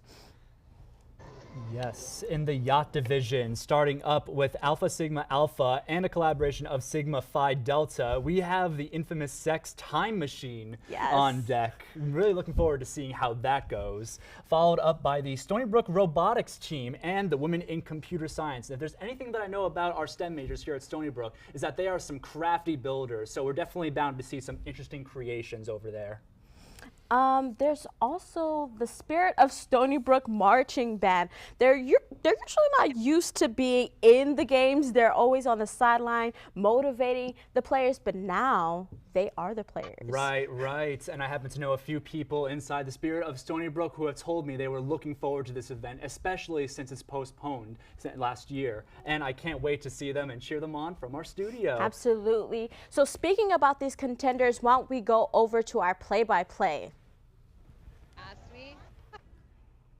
Thanks, guys. We're here pond side, gearing up for heat number 9, the very beginning of the yacht division. Before we get started, Heath, you'd expect the engineering STEM people to be the ones to win these races. Let me read off some of the winners so far. We got Lauterbur 303. We got the Running Club. We got Study Abroad. Those don't sound like a ton of engineering groups to me. What about you? You know what? I think, Jake, everyone at Stony Brook has a little engineer inside themselves. Not us. I mean, not Jake, Basile, and Heath Cow, but everyone else who competes in Roth Regatta has a little engineer inside themselves. I mean, this heat themselves, I mean, looks like there's no engineers in this one, but they made yachts. We do have the robotics team and Women in Computer Science. Now, I'm not versed in any of those things, but is that engineering related? Maybe the robotics has some level of engineering to it, but how does that play into the construction of cardboard boats? Yeah, I'm not sure computer science has anything to do with cardboard boats, but granted, we know nothing about computer science. These women are smarter than we will ever be. I'm sure they created a boat that is going to kill it. I mean, then again, the fraternity Alpha Sigma Alpha Phi Delta has created a sex time machine. Is that going to dominate the race like I'm expecting just purely based off name? That's the thing. Name value alone, I think we have our winner. Yes. But you know what? The race isn't played on the sidelines. The race isn't played on the sheets. We're going to see how these boats perform in the water. And they're all visually very appealing. The Spirit of Stony Boats, let's talk for a moment about them. Their design is based off of all kinds of previous years. This is not their first rodeo here. And it's the 15th anniversary of the band, so it's filled with homages to previous band directors in their shows. So they have Lady Gaga's Born This Way with the rainbow on the side that you could see there. They have a volcano for Pompeii, American flag for the Americana show they performed, a drum logo for the drumline and color guard, all these kind of things. And we will talk more about these boats, including the infamous Yang Gang, right after we talk to you guys in the studio. Thank you so much. And now that we're seeing the water, it is green, but a little less green than usual. That's right. And if you're wondering why people are so safe falling into the water this year, you can actually find out more about the cleanup process handled by one of our reporters who found out more on the scene. Turtles and fish aren't the only creatures who call Roth Pond home. These murky waters have served as breeding grounds for blue-green algae, which could pose a hazard. With Roth Regatta around the corner, are students safe to take a plunge? The countdown to Roth Regatta means it's makeover time for the infamous pond it's hosted in. In previous months, signs lining the man-made ecosystem warned against the toxins produced by blue-green algae blooms. According to the CDC, these blooms rapidly multiply in calm, warm, and nutrient-rich waters and may cause illness in humans and animals alike through skin exposure or digestion. However, in preparation for Roth Regatta, university initiatives like draining the pond and refilling it with fresh hydrant water have transformed it from looking like this to this. A longtime researcher of harmful algal blooms, Dr. Christopher Gobler confirmed that the quality of the pond's water matches its renewed appearance. We're testing multiple types of bacteria, as well as the blue-green algae and any toxins they make. The New York State Department of Health would permit swimming in Roth Pond right now based on our bacteriological analyses. And falling into the foggy water hasn't stopped students from participating in the regatta year after year. When you're down under the waters of Roth, you can barely see a thing. And the minute that you get in the Roth, and when you get out of it, you better take a shower the minute you get out of it. It's the one event on campus that you cannot afford to miss. One of the key giveaways for spotting blue-green algae is when you see streaky, paint-like surfaces coating the water. As you can see, we're about moments away from the competition and it looks clear. One tip I do have though, if you feel your boat tipping over, keep your mouth closed. Good luck, Seawolves! I'm so glad that the pond is being cleaned up. Absolutely. Just the thought of those turtles going through any kind of adversity just makes my heart sting. Yes, and we do have some time before the next heat, so let's have a word from our sponsors. The School of Communication and Journalism at Stony Brook University, in collaboration with undergraduate student government, presents Roth Regatta Live, a race through time. This broadcast is made possible with generous support from Island Federal Credit Union is proud to be the official banking partner of Stony Brook University. Whether you're a student, employee, or alumni, Island Federal is here to help with all of your banking and lending questions. Visit islandfcu.com to learn more or to find your local branch. Bagel Express is proud to help support today's broadcast. Along with breakfast and their famous lunch sandwiches and paninis, Bagel Express is the official caterer of the Stony Brook Seawolves. To book your next party or catered event, call us at 631-675-2770. And Tropical Smoothie Cafe Port Jeff Station is proud to be the official smoothie partner of Stony Brook University. Tropical Smoothie Cafe Port Jeff is also now a Wolfie Wallet partner. We are located at 5120 Nesconset Highway, Port Jeff Station. Download our app and earn rewards points while enjoying our made-to-order smoothies and food. You're on Tropic Time now.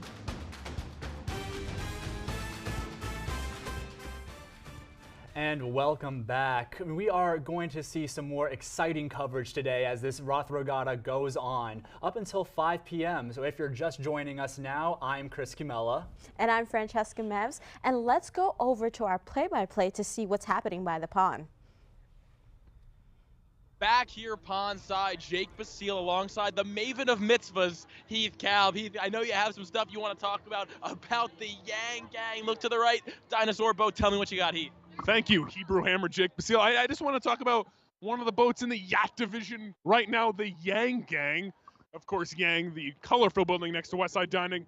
Rower Haley Van Cott said, "We hope that our boat floats and goes as far as it possibly can. We are all looking forward to Roth Regatta, and we are incredibly proud ourselves of the work we put into this lovely boat thus far." Well, sorry to tell you, Haley Van Cott, but all of us here are rooting for you to fail miserably because that's what makes good TV. We want you to fall into this disgusting water. Wow, honestly, Heath told me at halftime he had something he wanted to say. Did not clue me in. Oh, he's there in the water already! Heath got his win! I called it correct! That's right! Sorry, Haley! Haley, we apologize. Tim Jorlando, member of the Stony Brook School of Journalism, is on that boat. But it is the spirit of Stony Brook pulling away right now. Sex Time Machine, though, on the starboard side. Starboard, learned that one from Ryan, who's a sailor. Sex Time Machine going up the right side, or should I say starboard. They are making a run against the spirit of Stony Brook. This looks like a two-team race. This is a dead heat right in front of us right now. Sex Time Machine pulling away right now with a narrow lead. Spirit of Stony Brook's not giving up. Women in computer science along with the robotics team in third here. And the Yang Gang, well, there's not much you could say about them. Yeah, I actually feel bad now for predicting their failure, but this is a fun battle right now between the best name in all 50 boats, or should I say yachts, the Sex Time Machine, and the Stony Brook Spirit of Music. Stony Brook Spirit, they are in second right now. It is all about the Sex Time Machine, and it's been all about the Sex Time Machine all weekend long. We've been waiting for them all week. We discussed them. Best name in the tournament, and it looks like they're going to pull away with the lead here. As you could see, the Spirit of Stony Boats lagging behind in second place. Heat 9 coming to a close here, and that might have been the most exciting yet. Right off the bat, we saw the Yang Gang tumble into that water as you predicted. Did you have a feeling, Heath? I had a slight feeling, and I really am sorry that they had to fall into that disgusting water. But once again, it makes great TV. So it looks like the members of fraternity Alpha Sigma Phi Delta are the winners. Once again, not members of construction, engineering, any of that kind of stuff. That just goes to show it's not all about the brains here. Sometimes it could be about the muscle, being able to row. Sometimes it's about confidence. And we know with a name like Sex Time Machine, you got to be pretty confident. On your screens right now, you could see what is left of Yang Gang. The beautiful blue dinosaur is just struggling right now. I think they're still in the water. Oh, we are taking a look at the Island Federal replay camera right now. I've been waiting to say that one. Yes, always have to plug our sponsor, Island Federal Credit Union. But what a crazy collapse that the Yang Gang had, literally and figuratively, in this race thus far. But as you were saying, Stony Brook's a school of underdogs.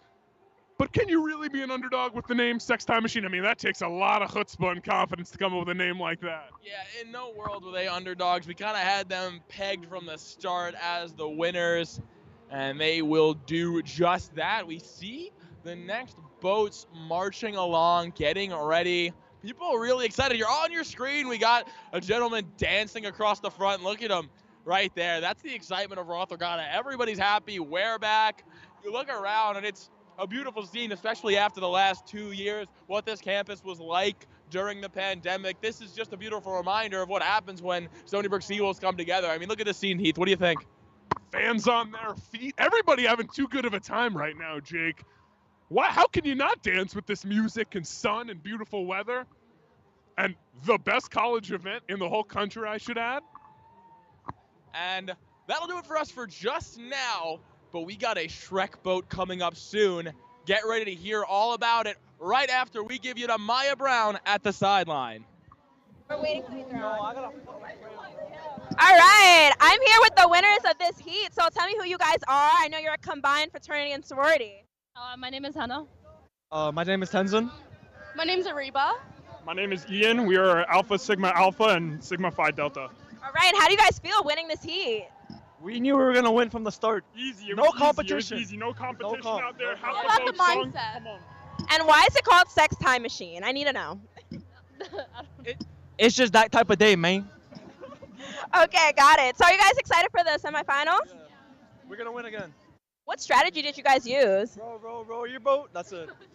Were you guys also like a little nervous because the Spirit of Stony Brook has won a lot of different races? So were you guys nervous going against them? We knew we were going to win. No competition. We always know. We're going to win the final. All right. They're energetic and they're ready to win the finals. Thanks, guys, and congratulations again. Thank you so much. Yeah, of course.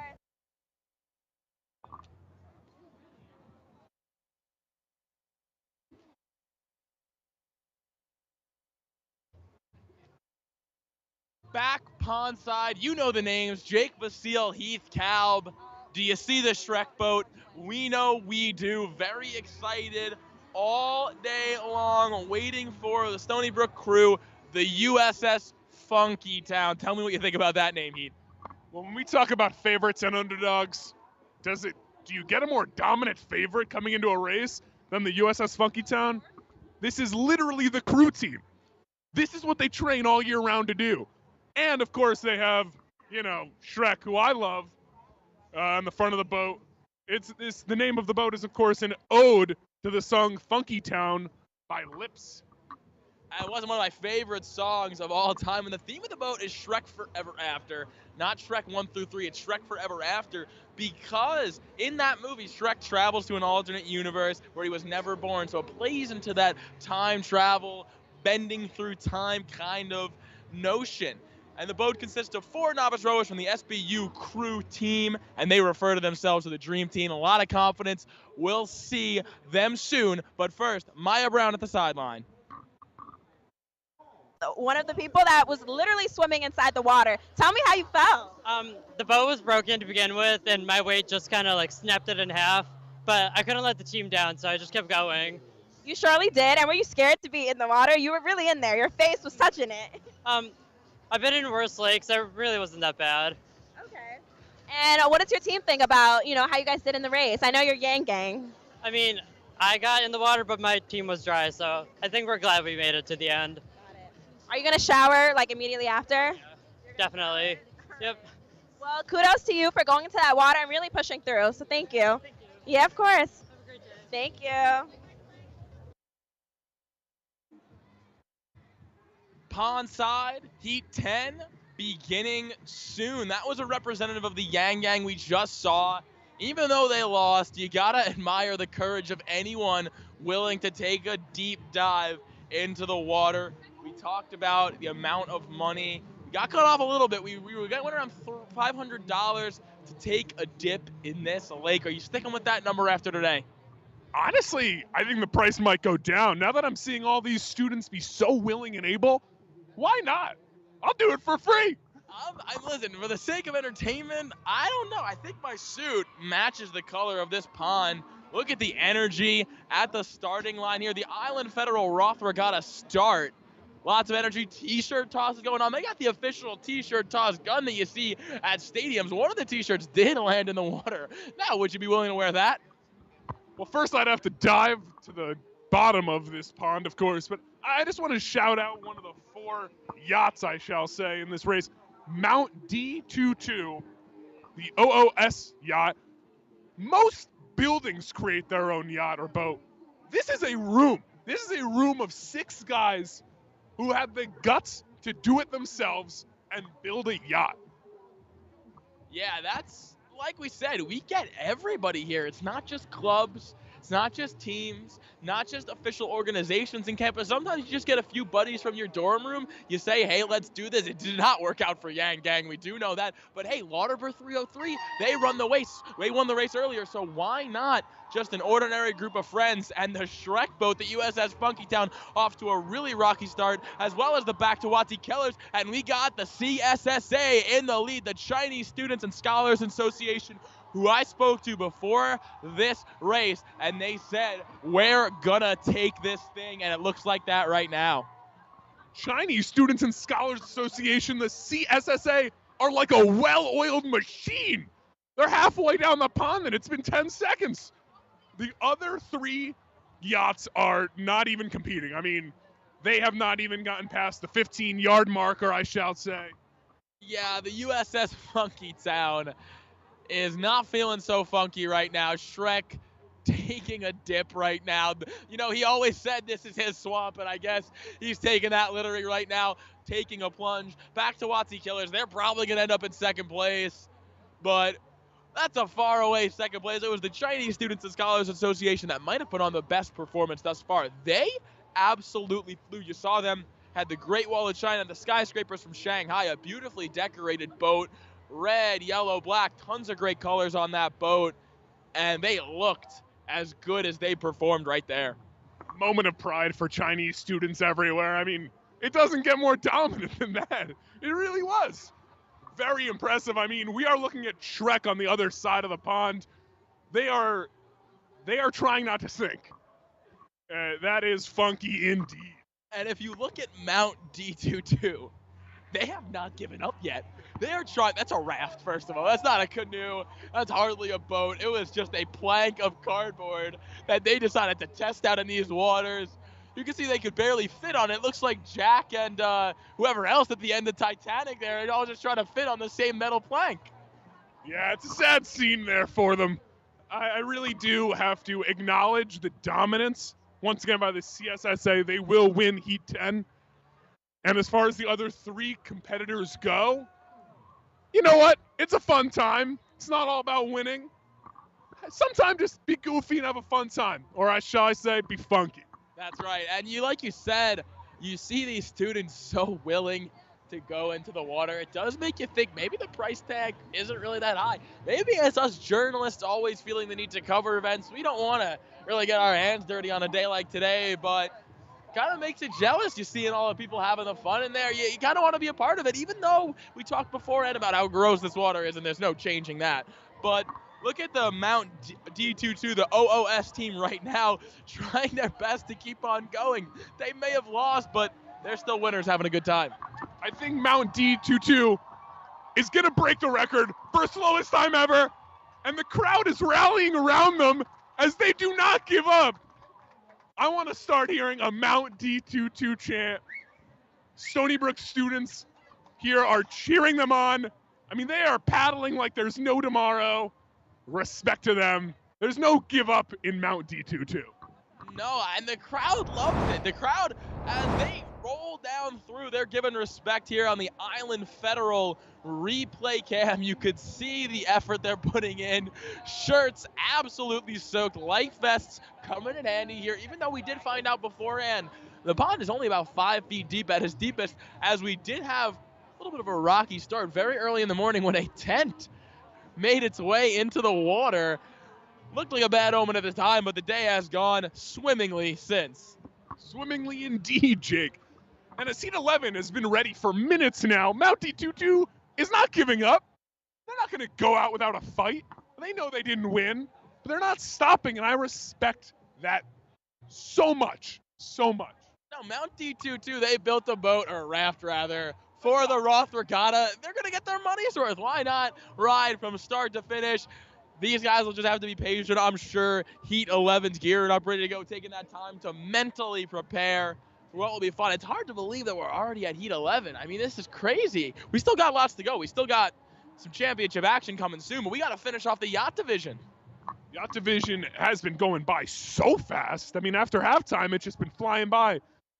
Upcoming in Heat 11, just a quick preview, we do have the swimming club. So I'm curious to see, are they just going to go with a swimming method? There is a man in nothing more than a tiny Speedo. I'm not really into that, but that's a scene. It's a sight to be seen. It's Roth Regatta, man. You can see anything around here. You love the confidence. You love the excitement around here. We do have another Mount team. We have the Mount Magic School Bus. That's one of 3 different Magic School Bus themed boats. It's on the right-hand side here. They even built a little stop sign. You gotta admire that. Very cool looking. This SBU Club Swimming, they built it yesterday. They did not, in true college student fashion, they waited till yesterday. We have Dumbledore's Army as well, and the running club. So we got a little land and sea action, the running club and the swimming club. I do neither of those things. I like to sit around and write. What about you? Yeah, I like to sit around and watch, maybe commentate. I do like to say, aside from the obvious thing that's catching my eye, which is the runner and his very, leaving not a lot to the imagination, the Magic School Bus is maybe the best decorated yacht we've seen so far. I mean, that is like, I wouldn't be able to tell that's not the real Magic School Bus. I loved the Arnold Schwarzenegger one from the beginning, but you know what? The thing is, the cool decorated ones have not done well. Think about Arnold Schwarzenegger. Think about Shrek in the front. By the end of the race, Shrek was beheaded. There was nothing but a Shrek head in the water. I mean, that's not a good look for Shrek or the boat. So as far as practicality goes, perhaps it's the running club. That's a big boat they have, really, really wide. And funny enough, they were originally also set to be Magic School Bus themed, but just too many Magic School Buses as we are off here. Heat 11 underway. And Heath, I think you got your wish. Magic School Bus off to a ridiculous start. This is going to be like a replay of Heat 10, where Chinese Students Association, no!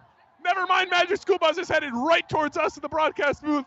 They've made a quick adjustment. One of their rowers has a green afro. I love the spirit.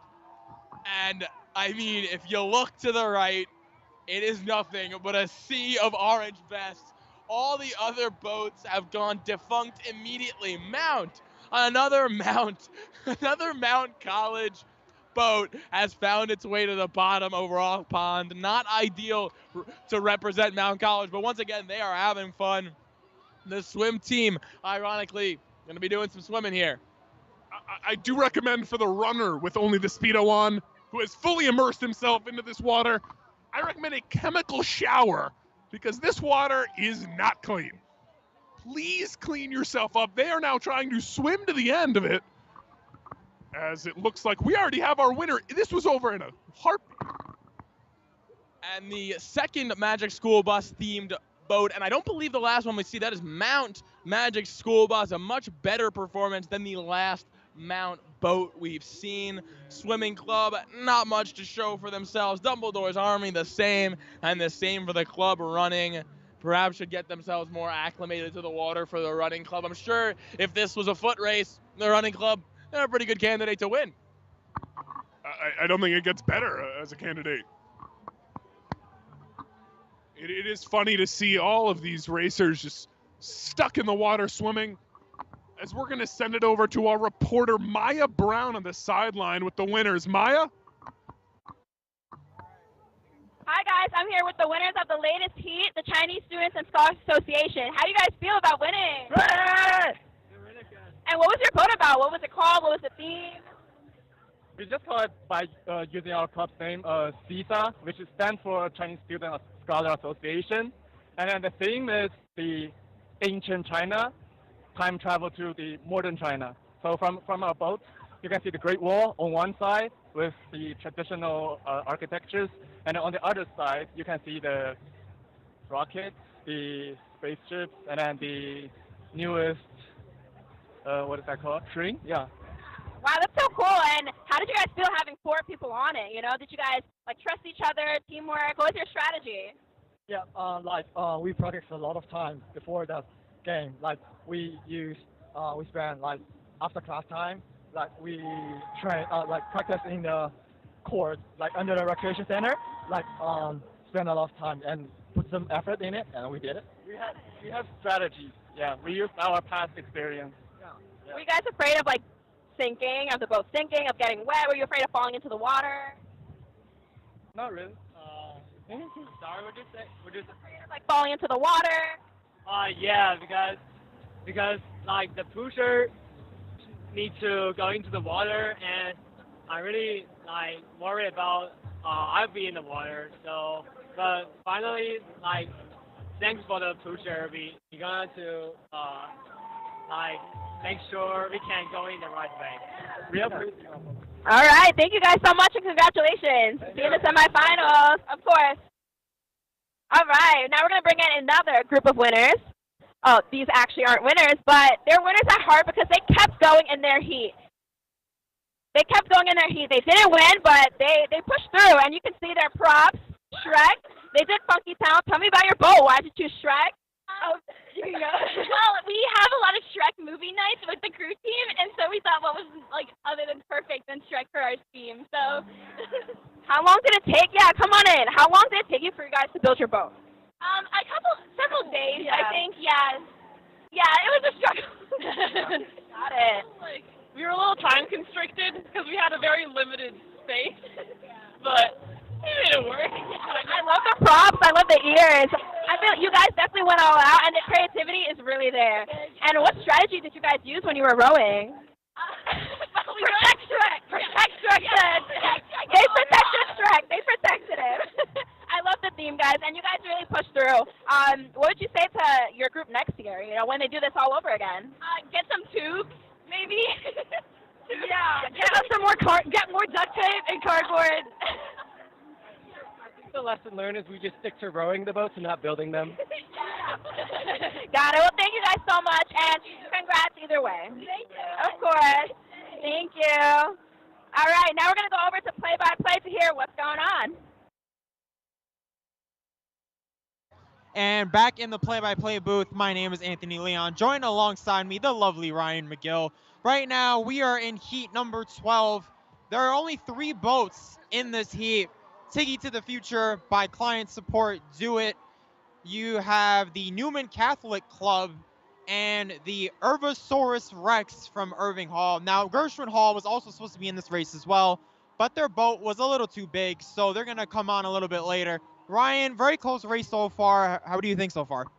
So far, I gotta say, Newman Catholic has been killing it so far. Tiki to the Future, not far behind, and Urvosaurus Rex is leading up the rear, but as you can see, they're coming in close. I definitely would have said that Tiki to the Future might have been the winner with that one, as they look at their sleek design and the silver there, but Newman Catholic has been killing it. Anthony, what are your thoughts so far? Yeah, as we looked at our Island Federal replay cam, we saw Newman Catholic very close early on, but able to push away towards the end, at the end of that heat. So as that race comes to a close and we move on as the other boats get set to start relatively soon, Ryan, what do you think of that race so far? So far, the races today have been phenomenal. We've seen some dominant performances. Earlier, we saw the Chinese Student Association. They were killing it. They absolutely destroyed the competition. We saw the Sex Time Machine earlier. They were fantastic as well. We have seen just some dominant performances today. Overall, though, I think definitely the China Student Scholar Association is my winner so far. But there's a lot of races left. There's some really big championship races coming up. I have to agree with all your points there, Ryan. When you talk about the Chinese Student Association, they just blew the competition out the water during their heat. So they definitely look like the favorites moving forward. We mentioned Sex Time Machine. They have the lovely name as always. But they also perform really well in the pond. So far, those are two of the big favorites early on. So as the next heat is set to come on relatively soon, Ryan, do you want to go through that for us? Absolutely. So first up, we have Noah's Ark from the Jewish Students Association, Lauterbur Hall with their boat Loudy, SBC Cert with the Certifiably Unsinkable, and Sigma Delta Tau, Pi Kappa Phi, and Kappa Sigma with their Pi Kappa Sig Delt boat. As we now look to turn it over to our sideline reporter, Melanie. I am here with winners from the 11th race, the Mount Hall Council. Congratulations, guys. Thank you. Thank you. Yeah, it's really great. Winning today is such an honor. You know, we spent the whole month building the boat, so much time planning, and like painting was the last night. We just crammed it in, but A whole month. That's quite a long time. Not many do that, I don't think. Yeah, it's just hard work and dedication that really put us over the top. I really care about Roth Regatta. It's what I want to dedicate my life to. So I'm just really glad we won. You know. Is this your first one? It is. Yeah. Yep. The first year, we are all sophomores. So last year was the COVID year, and yeah, this is our first experience with the Roth Regatta. And were all of you in the boat? I was the pusher, and as well as her. And I just want to point out that from the front point of view, she looks absolutely gorgeous. You know, drop dead gorgeous. But I want to say, like the sheer ingenuity that actually lied in the front, actually. The complexity. Not only did we come up with the actual front to pierce through the water, our friend over here, Wally, actually came up with the actual brilliant idea of including pressure cells within it that acts as form of spring compressions, which allows for the even distribution of force across the boat, which ultimately allowed us to actually push through. And honestly, It's just great design. Great design. Great design. It was great. It was great. Absolutely great. So much. So the design was great. Are you guys engineering majors? Yeah. Back to you. Back to you.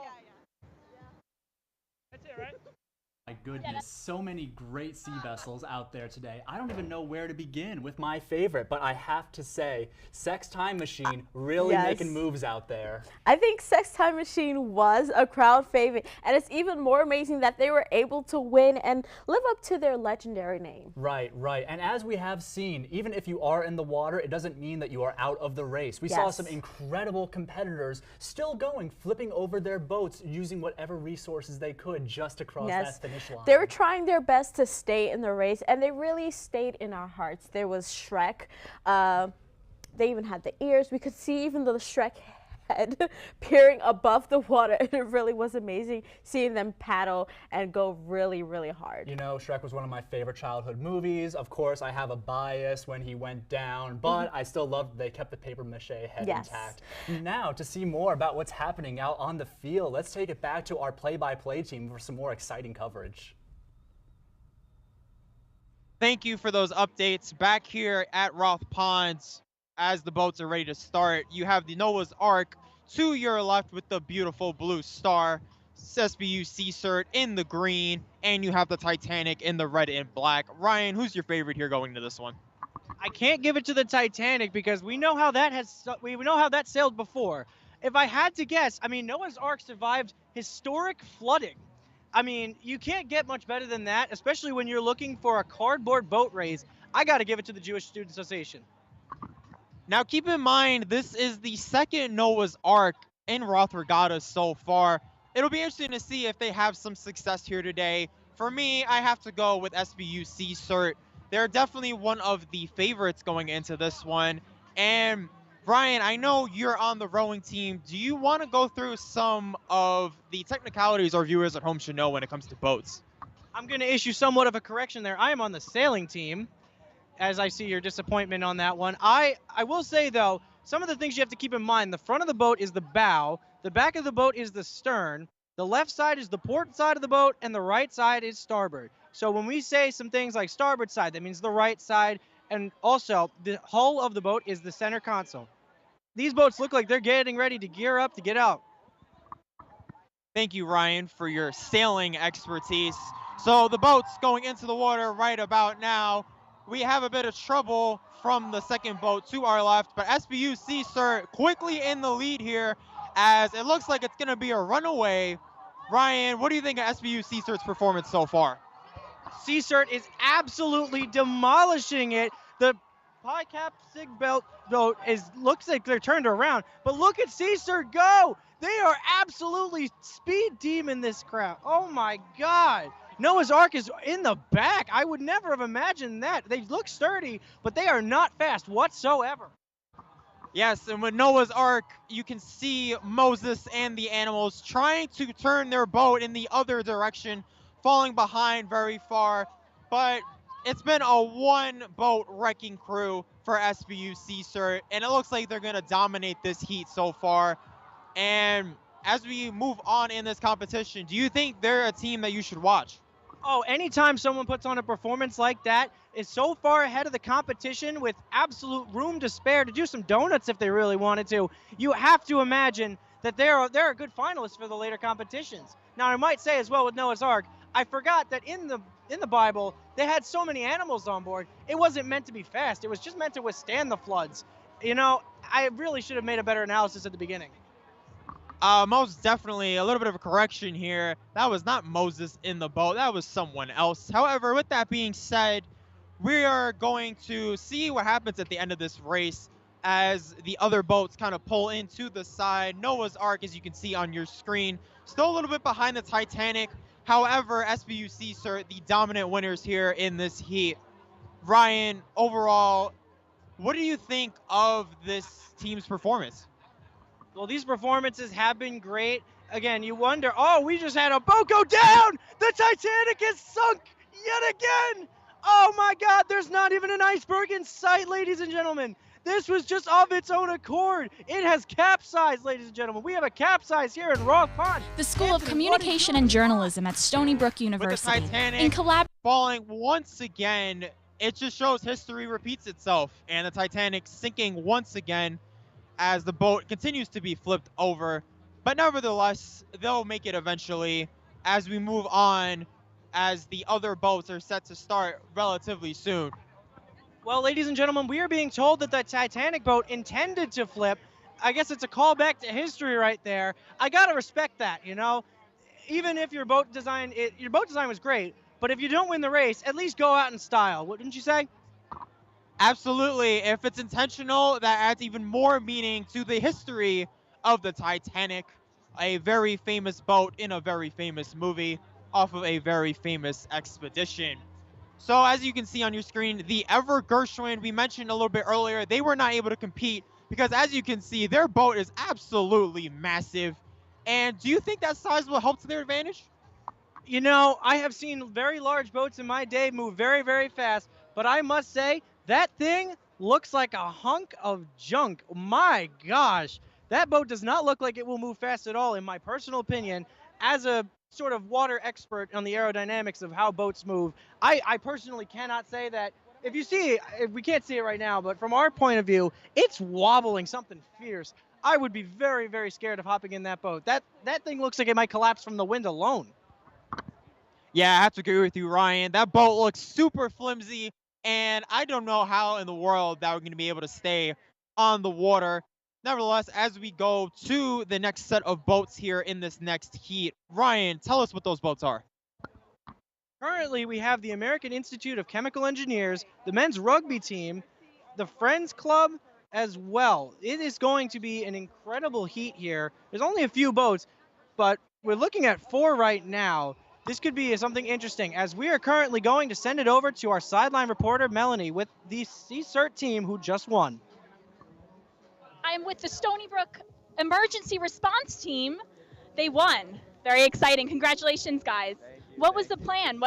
How'd you design your boat? We used cardboard and duct tape. We really thought we weren't going to make it, so we named it after the Titanic, the unsinkable ship. Somehow it worked. We're really surprised too. So, yeah. And who was in the boat? Everybody was in the boat? It was a yacht? Yeah. Cool. Yeah, we just hoped for the best and went for it, and somehow it worked. Did you get wet? Of course. And is it cold? Are you cold? It's disgusting. Disgusting. Ooh. Ooh. Yeah, the water was disgusting. The water was disgusting. That is the verdict right here. Well, congratulations on your medals. So cool, so cool. Thanks so much, guys. Thank you. Now we're going to hear from the rugby team. Seems like they jumped in the water after they got about midway. Come on, guys. Come on. Hi. Hello, I'm Jaleel. Rugby team, I see you have your violins. Hell yeah. Yes. My name's James. Hi, James. I know you. Oh. Mr. Clark over here. Very exciting. I saw you jumped in halfway through the pond. You know, it was more just like we were trying to really Sands of Time was a theme, and we really thought we were impersonating kind of the Titanic, and I was someone that goes down with the boat. And if you remember the scene, you know, I played till the end because I just love music and life. And then as you can see in the front, you know, I was on top of the world, you know? Like I was that one. Watch your back. We don't want anyone falling in here. I was that one girl in the scene. I never actually watched the movie. I'm a bit young, but that one girl in the scene where like Leonardo DiCaprio kind of like grabs him above. Oh yeah, right here, Carl. Rugby. Yeah, but I was that one girl in the scene that's like on the front of the boat, and then he put his arms around me. It was just, you know, it was beautiful. It's really beautiful. It was poetic. Yeah, We tried, yeah. That's the word to describe it. Definitely poetic. Well, congrats, guys. Is it cold? Are you freezing right now? We're having a blast. We're having a blast. A little bit, but we're here for a good time. Exactly. R.I.P. R.I.P. No, it's freezing to role play the iceberg that the Titanic hit. Like we thought of all this before. You know what I mean? Like we knew that the weather was gonna be cold. So you planned it out. Yeah, this was all planned. Everything about it was planned to the same. We could have won, but we chose to really like come into. We chose to go into the theme and stink like Titanic. Well, thanks so much, guys. We're gonna go back to play-by-play.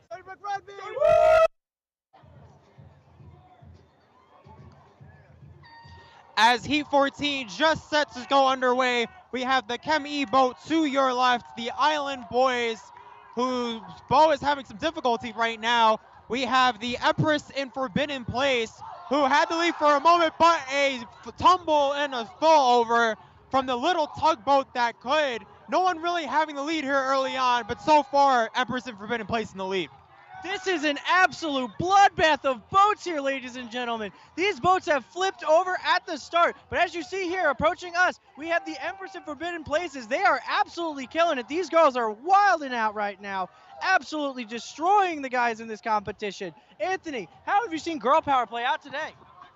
So far, it didn't really play out that well, but the Empress in Forbidden Place running away here early on, as we have the Chem E boat behind them, and behind them you still have the little tugboat that could still kind of flipped over, but you see one guy in front of you just trying to flip the boat by himself and row his way to the finish line. Ryan, the heart and determination by that boat, absolutely incredible. If we provide nothing, if we provide a show, ladies and gentlemen, one man single-handedly rowing his boat to the finish line, and he's doing it well. The crowd here is loving it from him. He has absolutely won the hearts and minds of these competitors. We have spoken all day about underdog stories, and this is just one of them. This is Roth Regatta at its finest, ladies and gentlemen. When you come out here and give your all, no matter the circumstances, your teammates, it does not matter at all. When it comes to Roth Regatta, it's all about the heart and determination. Whether you win or lose, it does not matter as long as you make it to the finish line. The guy did get out of the boat, however, still pushing it towards the finish line, as you see some of the other boats not even able to make it past the 3-yard line. So as we go into the next heat, it's been kind of a lopsided story in this yacht division. Some boats absolutely pulling away here, others a little bit closer, but some of them not even making out of the starting gate, Ryan. Of course, that's going to happen when you have as many heats as we have. We are approaching what we believe to be our final heat, heat number 15. This day has been jam-packed with action. We've seen blowouts. We've seen, again, close races that have been decided by a few meters. It has been nothing short of remarkable. Absolutely here, as some of the boats are getting set to start up we have the Army OTC to the left. And before we enter into any of those boats, let's hear a message from today's sponsor. The School of Communication and Journalism at Stony Brook University, in collaboration with undergraduate student government, presents Roth Regatta Live, a race through time. This broadcast is made possible with generous support from Island Federal Credit Union is proud to be the official banking partner of Stony Brook University. Whether you're a student, employee, or alumni, Island Federal is here to help with all of your banking and lending questions. Visit islandfcu.com to learn more or to find your local branch. Bagel Express is proud to help support today's broadcast. Along with breakfast and their famous lunch sandwiches and paninis, Bagel Express is the official caterer of the Stony Brook Seawolves. To book your next party or catered event, call us at 631-675-2770. And Tropical Smoothie Cafe Port Jeff Station is proud to be the official smoothie partner of Stony Brook University. Tropical Smoothie Cafe Port Jeff is also now a Wolfie Wallet partner. We are located at 5120 Nesconset Highway, Port Jeff Station. Download our app and earn rewards points while enjoying our made-to-order smoothies and food. You're on Tropic Time now.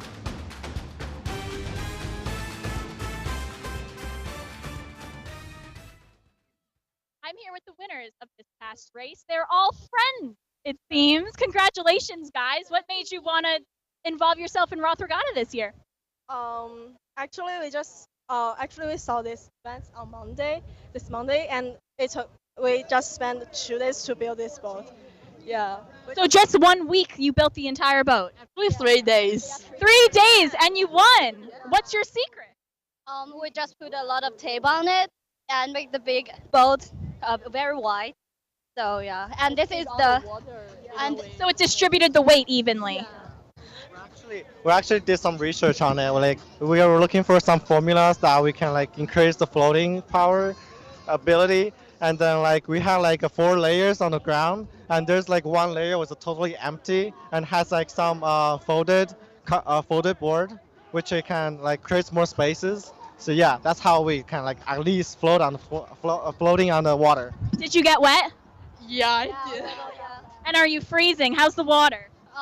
Yeah, it's okay. It's not that cold. And actually, this is the last semester of our friend Maggie, and she wants to like involved in this competition. So we did this for her. Yes, because this is her last semester. So I'm so excited that we won. Yeah. So your boat was dedicated to Maggie, you said? Yeah. Shout out to Maggie out there. Maggie. So great, so great. Well, congratulations, guys. Thanks for coming on, and have fun at the rest of the Roth Regatta. Back to you. Live here from the pond, we have O'Neill, ROTC, and the Computing Center. Ryan, this has been one of the closest races so far. My God, it does not get better than this. You are seeing here live, ladies and gentlemen, these two boats are fighting it out. The O'Neill Magic School Bus, our 3rd or 4th Magic School Bus of the day, competing with the ROTC on campus. This has just been one of those races where, again, it comes down to the wire. Absolutely. Both of these boats trying to gain some momentum as ROTC is getting a lot of steam here.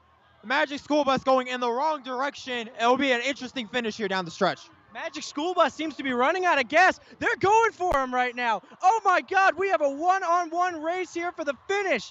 It looks like the ROTC has pulled ahead, but we can't see well from our vantage point. But oh my God, what a win from behind it would be for the ROTC. Absolutely. It looked like the Magic School Bus had all the momentum early on, but ROTC keeping the heart and determination, which has been the theme of this year's Roth Regatta. And if we look at the Computing Center, they haven't even made it past the 3-yard line. So really just a 2-boat race right now. You got to love that heart and determination from our nation's finest and our ROTC. But as you mentioned, the Computing Center seems to have stalled out very early. I love the Among Us design on it, though. What do you think? Yeah, definitely one of the cooler boats here early on. But design isn't going to get the dub. Only the speed and determination of your team is going to get it done. And that's what it seems like ROTC has been able to do here today. Yeah, unfortunately, most of the well-designed boats seem to have taken most of their effort and time and space on designing a pretty boat, not a functionally sound boat. So, how do you think that's affected teams throughout the day? So far, it's really just been consistency. If you're able to consistently push through adversity, I think you're able to go through. That's what happened to ROTC earlier on in that heat. But as all the heats come to a close and we move on to the next round, who do you like going into the next round? Give me the SBU Sea Serp boat, ladies and gentlemen. They were one of the most dominant performances I have ever seen in my 2 Roth Regattas. We are now going to throw it over to our sideline reporter. Thanks. I'm here with someone who jumped into Roth Pond in the middle of it. He didn't win, but it seems like it's not all about winning, huh? Absolutely not. It's not about whether you float or sink, win or lose. It's about the friends we made along the way. I like that. I like that. You were part of which boat? The little tugboat that could. And were you the only person in it? No. No, we started with 4. Everybody fell out. Except you. That's what I thought. You were in it. Well, so I fell out too, right? But I said, Mama didn't raise a quitter. No matter what, if I have to do this alone, if I have to drag this boat, we're going to cross that finish line.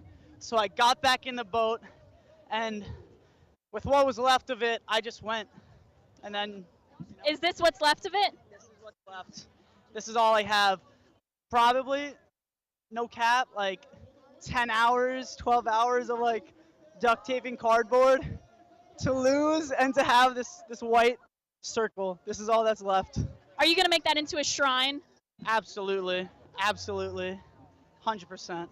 Just right in the corner. Oh, yeah. Well, thanks so much. Back to you.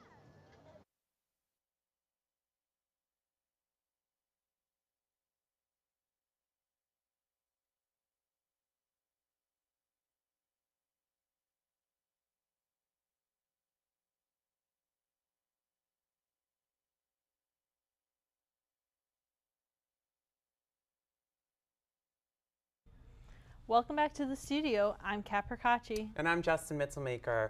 We've been watching the race with a bird's eye right here from the studio, and it has been wild. Kat, seeing that Titanic actually sink was like cinematic beauty.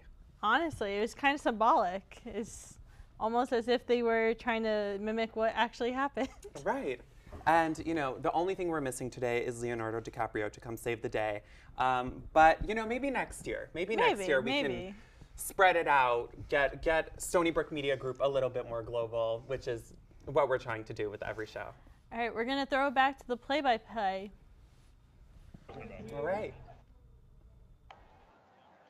Jake Vasile, Heath Kalb here. Heath, they haven't seen what I've been dressed as thus far. I'm not going to lie. If there was a best dress competition here, I think I might be a front runner. Aside from Moses on Noah's Ark, you got to be the best dressed. This is our big surprise after 3 hours of this racing. Look at this. We got a pineapple suit on air. This is fantastic. You know, I'm surprised we didn't see a SpongeBob-themed boat, right? I would think with all the different themes we've been through, they could have found some sort of SpongeBob time travel sort of crossover. I mean, think about the episode where they went back in time to the caveman era, right? There's tons of options, but we're not going back in time. We're going forward. It's playoffs time, Heath. Well, if I'm going to go back to SpongeBob, I mean, think about all the boats at Goo Lagoon. Oh, my God. But yeah, playoffs are starting now. After the first 15 heats are done, all the winners are going to compete now in the playoffs and see who's the real champion. Who stands out for you, Jake? Well, I think Study Abroad from the very first race is really one of the favorites as far as the small boats go. But for the big boats, I think we got the same answer, the Chinese Students and Scholars Association, baby. Yeah, they were amazing. They were amazing. But first, we're going to give it back to the sideline reporter. Back to you. I'm here with the winners of the 15th race, Army ROTC. Congratulations, guys. Thank you. Thank you. And what was your whole plan? How'd you design the boat? So first we were like, oh, like what's the most Army thing we can do? So we're like, oh my gosh, a tank. So we were like, okay, so now the theme is time travel, sorry. So we were like, okay, we're gonna do a World War II tank. And then we were just hoping it would float. That was our only plan, get in the water and float and row. And it did. Yeah, I was completely prepared to go into the water, so I'm glad I was ready to swim. Yep. But you're a little wet? Just a tad? My legs are wet. Just like our knees and down, which is really shocking. I thought it was gonna be drenched swimming. That's great though. Congrats. That was not. That's so That was not expected. I mean, I'm glad we did. I was really shocked. Yeah.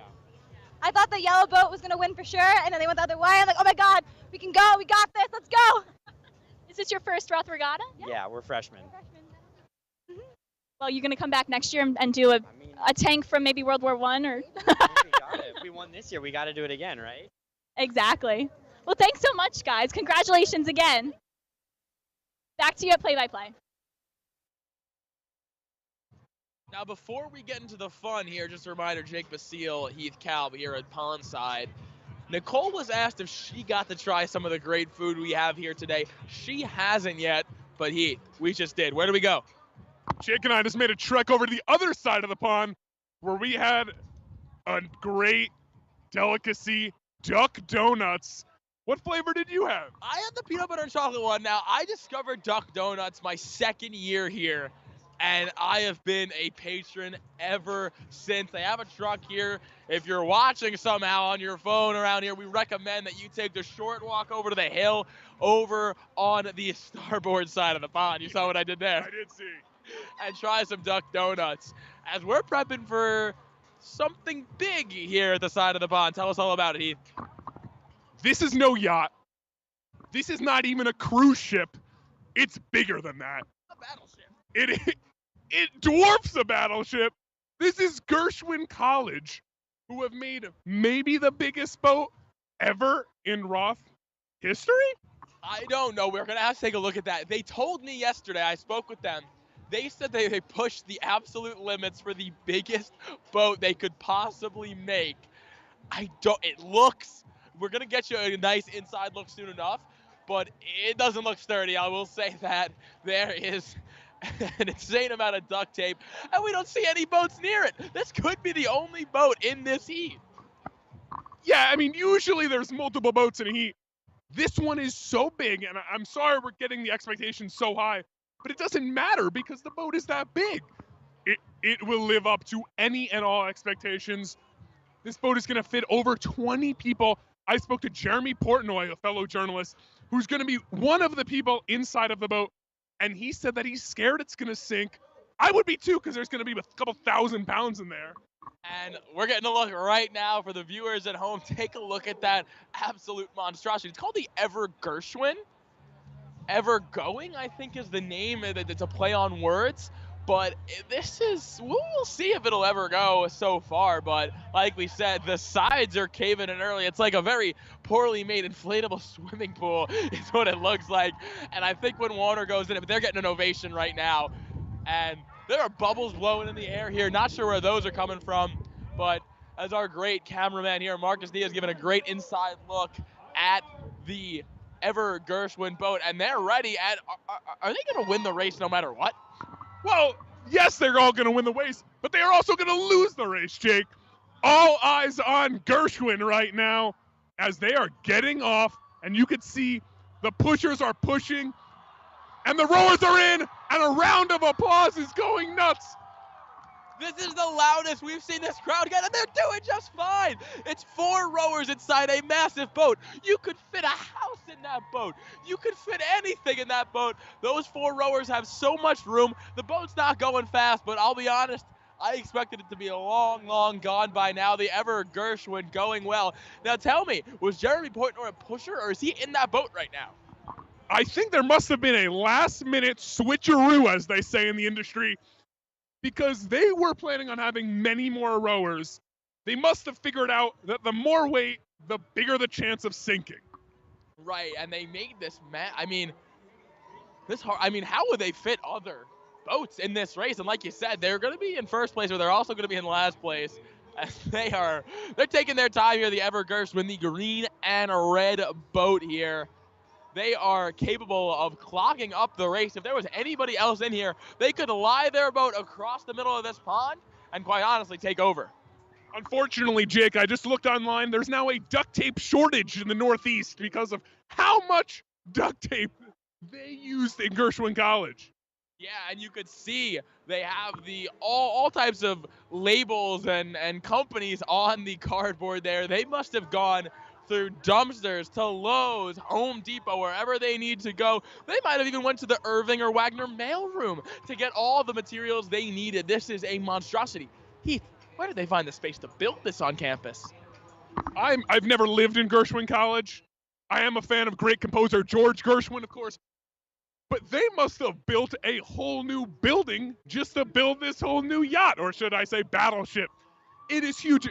To me, by a guess, I would say it's about 10 by 12 feet, of course. We talked about this on a drive back from the city when we were trying to estimate how many people lived in buildings. My estimations are very off, so I'm not going to even begin to try to assess the dimensions of that boat as they are likely approaching the finish line at this stage. It was a slow meander up to the finish line for them, but nonetheless an impressive performance for the biggest boat we've seen in the entire race. Exceeded expectations and got the most excited reaction from the crowd so far.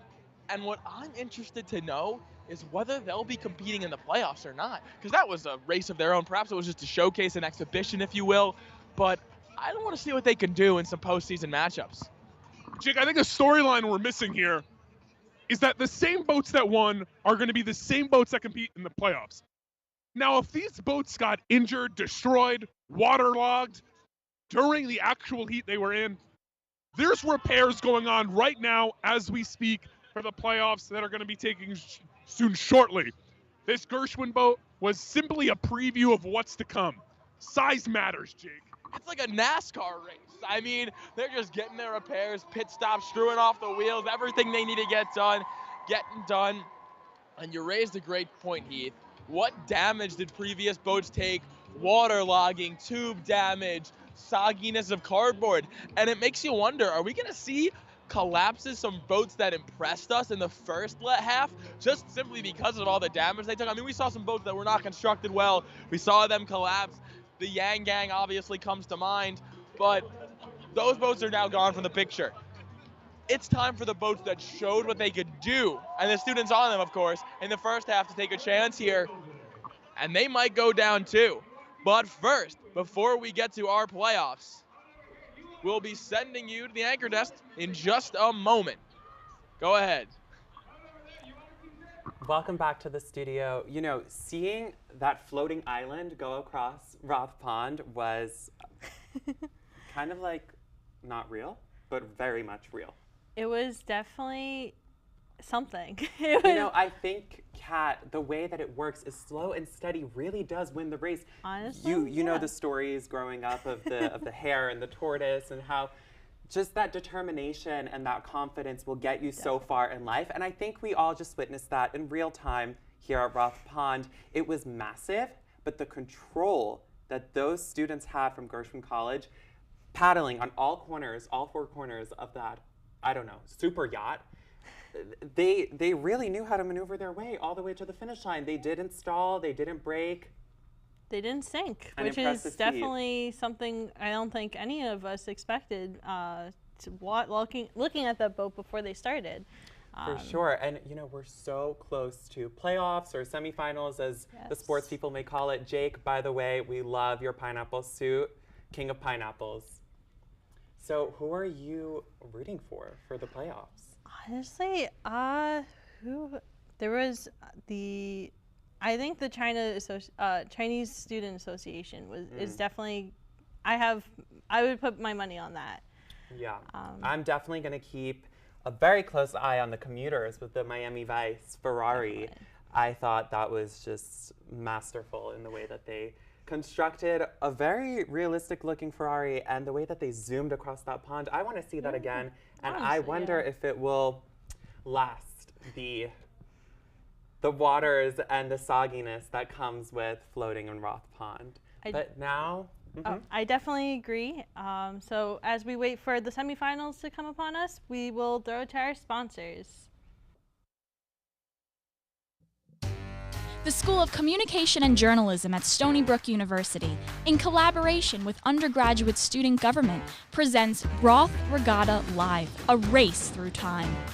This broadcast is made possible with generous support from Island Federal Credit Union is proud to be the official banking partner of Stony Brook University. Whether you're a student, employee, or alumni, Island Federal is here to help with all of your banking and lending questions. Visit islandfcu.com to learn more or to find your local branch. Bagel Express is proud to help support today's broadcast. Along with breakfast and their famous lunch sandwiches and paninis, Bagel Express is the official caterer of the Stony Brook Seawolves. To book your next party or catered event, call us at 631-675-2770. And Tropical Smoothie Cafe Port Jeff Station is proud to be the official smoothie partner of Stony Brook University. Tropical Smoothie Cafe Port Jeff is also now a Wolfie Wallet partner. We are located at 5120 Nesconset Highway, Port Jeff Station. Download our app and earn rewards points while enjoying our made-to-order smoothies and food. You're on Tropic Time now. Yep, we love our sponsors here, but now we're going to zoom on over towards the end of the finish line to meet with our reporter, Nicole Moret. Nicole, who are you with right now? Thanks, Justin. I am here with Gershwin Hall Council, the very special boat that got to go by themselves. Guys, who do we have here? This is Jeffrey. This is our captain. Okay, so we've got the team captain, Jeffrey. How did it feel to be in your very own fleet? I think this is everything we wanted. We are just such an incredibly weird bunch. This is exactly how we wanted Roth Regatta to go for us. So what happened to the boat, guys? Like, why did you guys have to go by yourselves? What do you mean go by ourselves? Well, what happened was the rules said we could max out our dimensions at 20 by 15, and we actually went a little under 18 by 13, and we couldn't lift it by ourselves, so we tried to get somebody from USG to come and inspect it there while we figured something out, and they determined that we would not fit to race with other boats that could hold 4 people, and they invited us to go as a grand finale. Okay, so you didn't get to race with other people, but did you still have fun? I had an amazing time. This is my second and last Roth Regatta. I could not have thought of a better way to end it here at Stony Brook. All right, well, that's wonderful. We're here with Gershwin Hall Council. Thank you so much. We're going to go back to the play-by-play.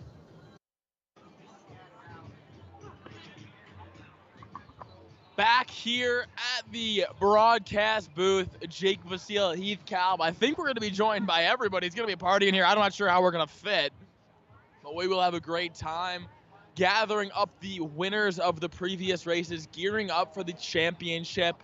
I got to say, the crowd has not thinned out. People are eager to see who's going to win the championships. The music is playing, and looks like we might be taking a break soon here from our PA announcers, perhaps getting playoffs underway. It's an exciting time. Haven't had a Roth Regatta champion since 2019. Haven't had a Roth Regatta since 2019. And the defending champions was the ambulance group from last time. So we'll see.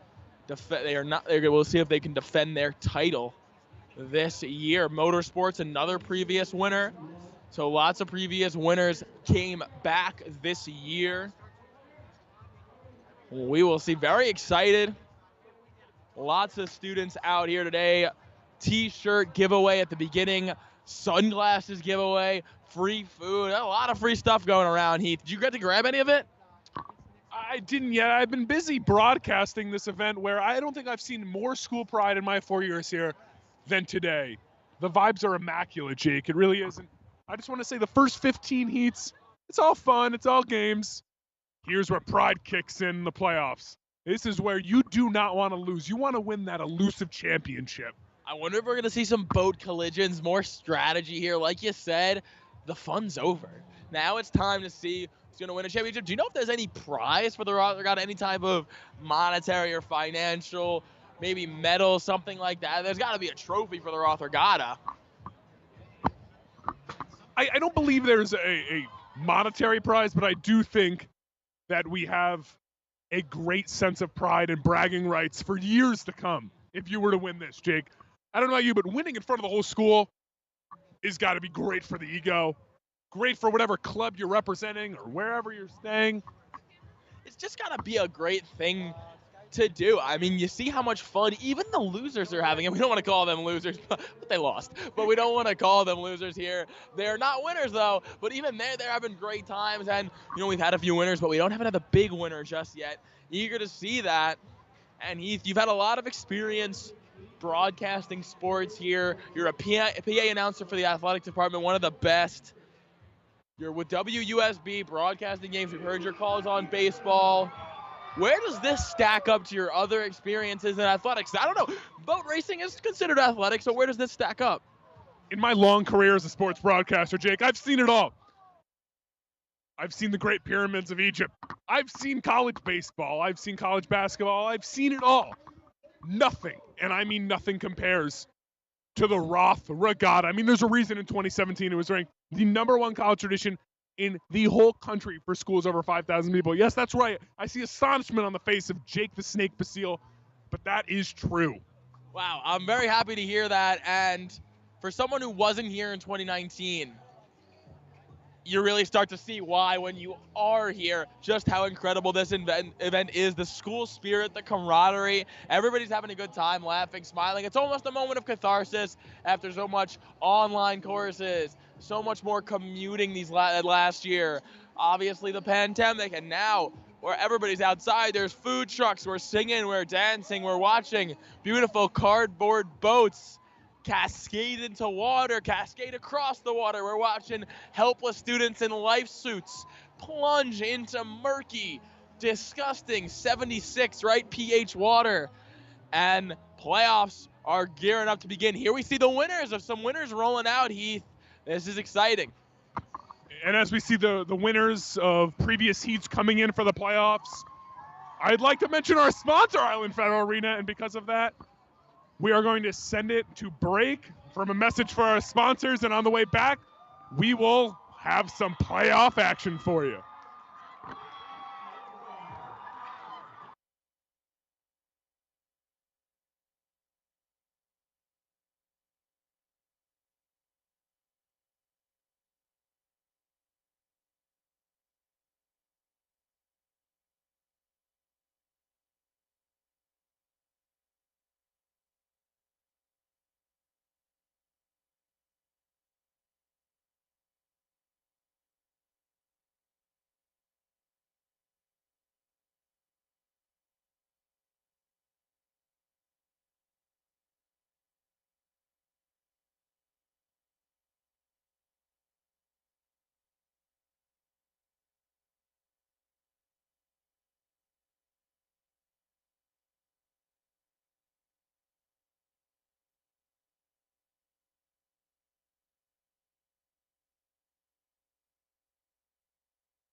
Jake Basile, I'm going to let you say your name for the first time. My name's Heath Kalb, by the way.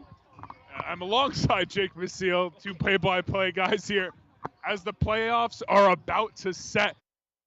First round here of the playoffs, we have the two-people heat of the winners of the first few heats. Jake, you want to tell me who these?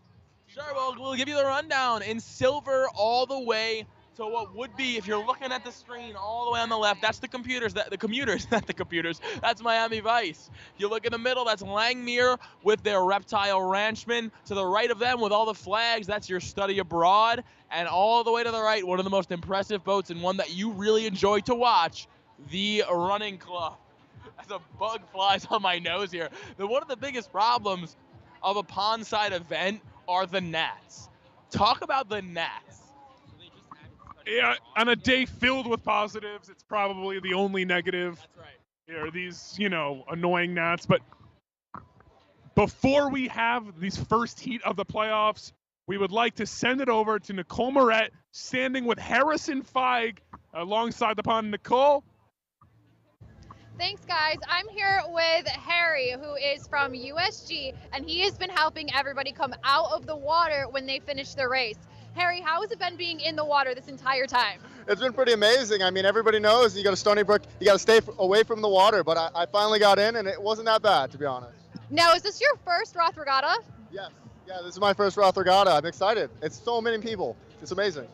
So when you were told that you were going to be going into Roth Pond, how did you mentally prepare for that? Called my mom. I wanted to make sure she was okay with it first. Stony Brook Hospital is right over there, so worst case scenario, we have someplace to go. But it was a lot, but I was excited. All right, well, thank you for helping all the people on their boats. It's been great talking to you. We're going to get ready for the semifinals. We're just lining up to get started, so let's go back to the play-by-play. You hear that energy in the atmosphere. It is playoff time at Roth Regatta. We told you before, we got the commuters, the Reptile Ranchmen, the Study Abroad crew in the Apollo 11, and the Running Club. Heath, tough question here. Who do you got? I would have gone with Apollo 11, the international students, but something's telling me they took a little too much time to get them ready. I think they had to make repairs. My guess, this is going to be a close finish with the Running Club winning it. They're the speedsters for a reason. That's a great point, and I think the Reptile Ranchmen are going to be very tough to beat. They were very impressive in what was the second or third heat of the day. We've had so many. It's hard to keep track here. But these are all four very thin, very nimble boats. The wide boats, we're not seeing them right now, not only because this is just the two-person speedsters, because we've seen the wide boats, they spread themselves too thin a little bit. The narrow way seems to be the way to go for speed-wise. All four boats are now in the water. It's an early lead for the commuters, but look at the Study Abroad Apollo 11 rowers go.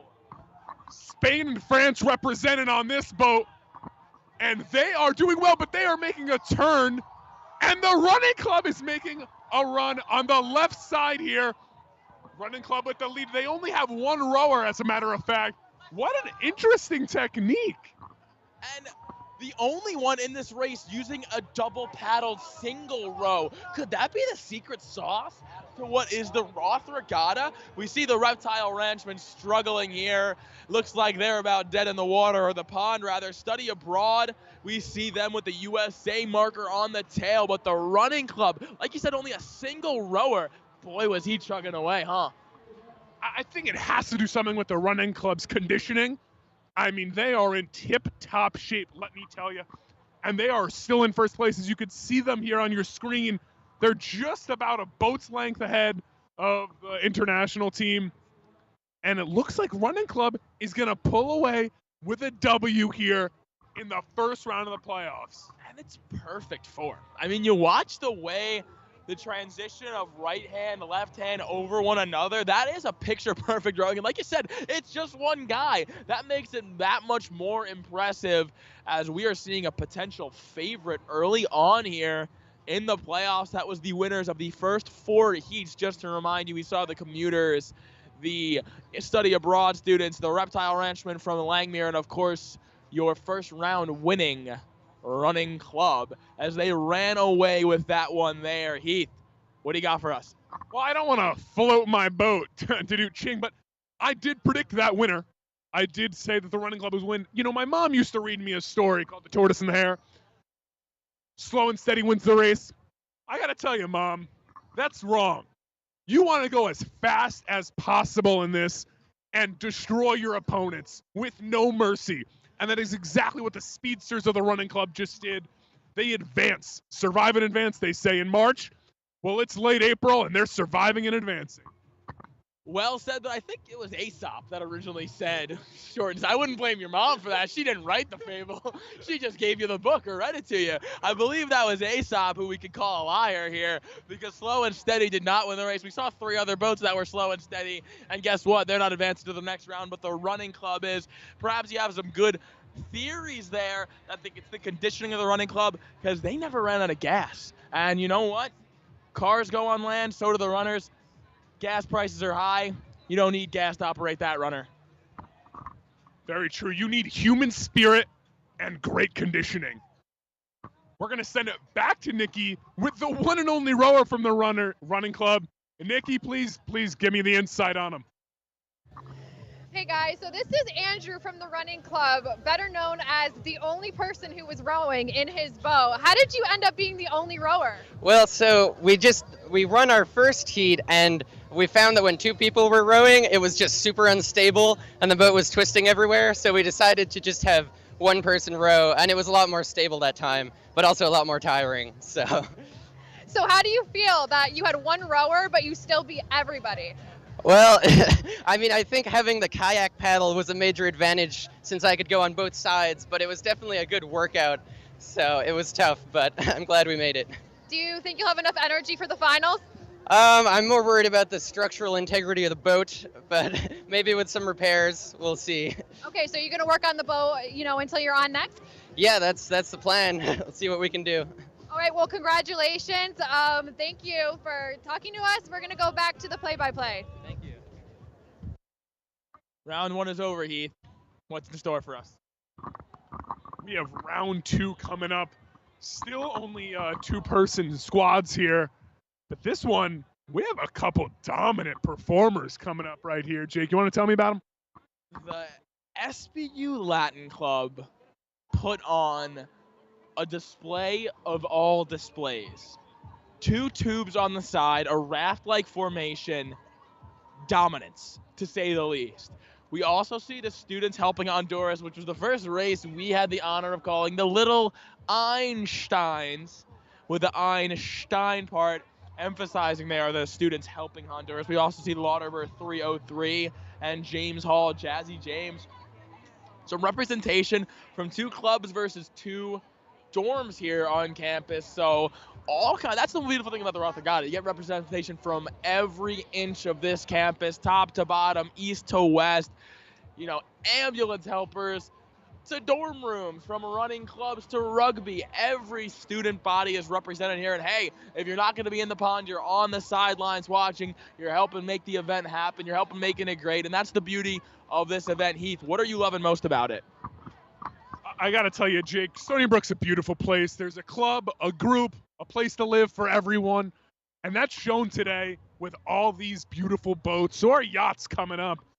Right here, the one I'm looking towards is James's boat from James Hall. It's not even a boat. I'm not sure what it is. It's just like a platform. But they were pretty darn impressive in their first heat. Well, see, it's like 2 people on their knees just paddling on the sides. There's no actual protection from the water aside from the fact that it's a taller up on the water. What do you like to see, Jake? And we see them laying flat on the plank right now. I don't know if that's just a pregame relaxation. Maybe it's just for the push, as Heath is telling me here. But you look at that purple boat there. Doesn't look like it's in tip-top shape, does it, Heath? No, it looks like they definitely have damage from the first heat, and it's going to be difficult. Sometimes the Roth Regatta is a war of attrition, and you do not want to give everything you gave in the first heat. If we're able to win without destroying your boat, that's optimal. And it looks like James's is still perfectly intact. I was correct in my first prediction. I'm going to try to go 2-0. I got Jazzy James winning this one. We will see here. Rowers, pushers in position here. We got Jazzy James, Latin Club, Lauterbur 303, and of course the little Einsteins, the students helping Honduras. We'll see if they can help themselves get to the finish line in this race. Wolfie there represented in this race on that beautiful purple boat, decorated purple. At the top, there's Wolfie, shades of pink. And here we go, and as expected, off to the races here. Little Einstein's not willing to give up, and look at them go. All teams seem to be pretty even. Jazzy James closest to us from right to left. And you see the Little Einsteins making a good effort as well. But Jazzy James pulling ahead. I believe that's Lauterbur 303. That's closest to us. In the tubes, it is Jazzy James on the far right in the purple, and we have a close race here as Lauterbur 303 going backwards here, and they're stuck. They're stuck, and away goes Jazzy James. Students helping Honduras now in second. What a change here, Heath. Students helping Honduras. Can they make a push towards the finish line? They're about 10 feet back. This is going to be a close one, down to the wire. Oh my, you got to feel for James Hall. Lauterbur 303, who was in the lead for so long and had problems on the turn. Jazzy James Hall rolling away with this one. They look exhausted. They're going to take the win in round two. Unbelievable round, perhaps the closest, most exciting yet. The front runner at the very beginning lost their legs by the middle of the race. I think everybody here is shocked, because if you remember, when that boat first came off, Lauterbur 303, they were going wild here. You could see on the Island Federal replay cam, you do see Lauterbur 303 in the lead in the bottom left corner of the screen. That was about the last time you saw them there. Ran into some tough water. You think the wind plays any factor here? Because we've noticed that there's been some on and off wind here today. You know, on Stony Brook University's campus, we're known for being about as windy as anywhere else in the world. Today, the winds aren't that strong, as Arena and Skylar have told us. But I don't think it's playing that big. I think this is more just heart, grit, and whatever happens on the water happens. That was maybe our first crash of the day, surprisingly. And may I add, Heath Kalb extraordinaire, 2-0 in predictions. Well, yes and no. You did say James, but you didn't exactly. All right, we'll give it to you. Heath Kalb, absolute expert on the boat. You think maybe there could be an alumni boat in the works next year if you got the mind for this, Heath? You're 2 for 2 in the predictions here. Maybe the play-by-players, maybe the SOCJ alumni. What are you thinking, Heath? Jake, we're trying to keep it quiet, but I will tell you that there's a 4-person squad of Jake Basile, Ryan, Thomas McGill, and Anthony, Tony Tuesdays, Leon, and Heath Kalb that are preparing an alumni boat for next year that will destroy everyone else. We do have them here with us, and we're going to ask you. We got Tony Tuesday standing above me, dressed to the nines, black shirt, black jacket, black tie, looking like a spy here. Tony Tuesday, what do you think is the secret strategy to a successful boat here at Roth Regatta? Well, when you build a boat, you have to make it durable, you have to make it sturdy, but also I think it comes down to the push off the ground, but also the durability of the boat. I think it's not necessarily how you start, but how you finish. And I think the team with the most durability and consistency is what ultimately wins events like this. What an excellent way to put it, Anthony, because we saw right there, it doesn't really matter how you start. Lauterbur 303 had a fantastic start. Well, they didn't finish so well. Let's hear from the folks who did finish this race in first. Nicole Moret has them pond side. Thanks, Jake. I'm here with Students Helping Honduras. Unfortunately, they didn't win, but they wanted to acknowledge their pushers that they have with them. Who was the pushers this round? Yeah, these 4. Okay, what's your technique? What? I don't know. Just push hard and pull. They pulled up in the front, so we glided across the water, and I have to say we had the best pushers out there. So how do you feel about not finishing in first?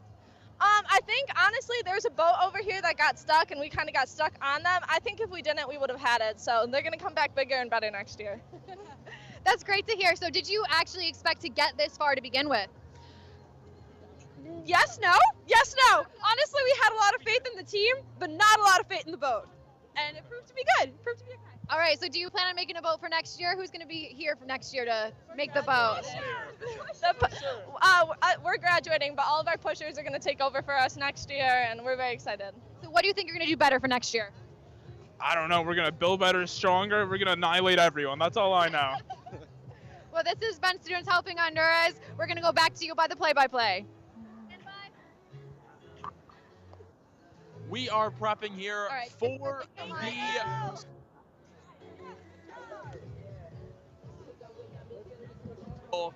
Ryan McGill, a member of the sailing team here at Stony Brook, perhaps more boating knowledge than anybody at the School of Journalism combined. You got Jazzy James in the running club here. Ryan, you got the extensive knowledge. Who's your pick? Well, first and foremost, thank you so much for getting it correct that I am on the sailing team, unlike Tony Tuesday back here who said I was on the rowing team. A point of contention, might I add. But let me tell you, what I have seen out of the speedsters of the running club today has been just nothing short of dominant. It has been just one of those performances that you'll remember throughout Roth Regatta history.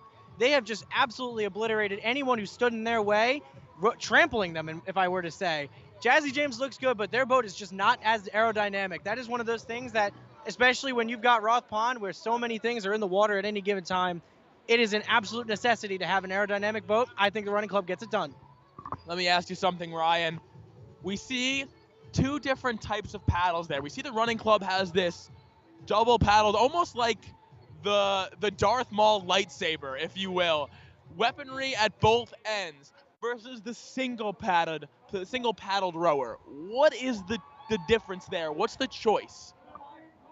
The difference definitely comes in when when it's down to the wire. If you're using one person to row at twice as hard, they might get gas quicker. So having everybody put in a little bit of effort as a team is my personal go-to, which might give James the edge. Well, we feel it's gotten a little bit chilly out here, but let's hear it from the expert, Skylar Day Harmon, with the weather pond side. I have to say it ended up being a pretty nice day weather-wise. We did reach that high of 58 degrees. The sun is still shining. It is still windy, which is making it feel closer to 53 degrees, although it's overall been pretty nice. A little cold in the shade, but a great day to race a boat and not too many people getting wet and feeling the cold afterwards. We're going to go back to play-by-play after this. Last thing I'm going to ask for you to do for us here, you're the expert. Tell us some boat terminology. You've been throwing it around all day. You've said starboard, bow, all these kind of things. Me and Heath, we're a couple of journalists. So you got to tell us what all this boat stuff means. Well, I would be glad to. I love doing it. It is my job over the summers to teach sailing. You got the bow of the boat, which is the front. The back is the stern. Starboard is the right side, and port's the left. And the main thing you need to worry about is the hull, which is the boat itself. The hull is the boat itself? Yes, sir. Wow, that's some news to me. And speaking of news, let's take a look at this incoming action here on the pond. This is neck and neck, Heath. Oh my goodness. Looks like Jazzy James is taking the lead. Running Club has switched up. They have Andrew, their rower, in the front, but they are capsizing in the back. Jazzy James will take the championship, most likely, for the small boat division. Jazzy James, I feel bad for those speedsters of the running club. They are underwater now. They are underwater as Jazzy James and Wolfie are gonna win this race.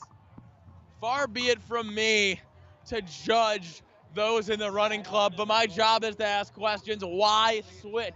Why switch the seating arrangement? You've won 2 races so far. Why change what's worked so far? You know the phrase, if it isn't broke, if it isn't, what is the phrase? If it isn't broke, don't fix it. That's the one, that's the one. That is the one. And we saw it there. That boat is plunged into the depths of Roth Pond, struggling here. A boat that we saw had so much integrity beforehand. Jazzy James running away with this one. Tony Tuesday, we got him here in the booth with us. They are the champions. How impressed are you with Jazzy James?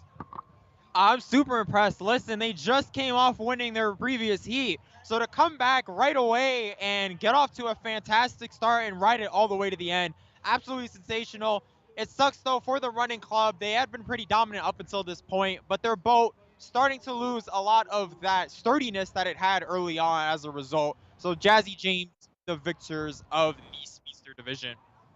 That's a really excellent point that you just brought up, Tony Tuesday, as we take a look at the running club's demise on the Island Federal Replay cam.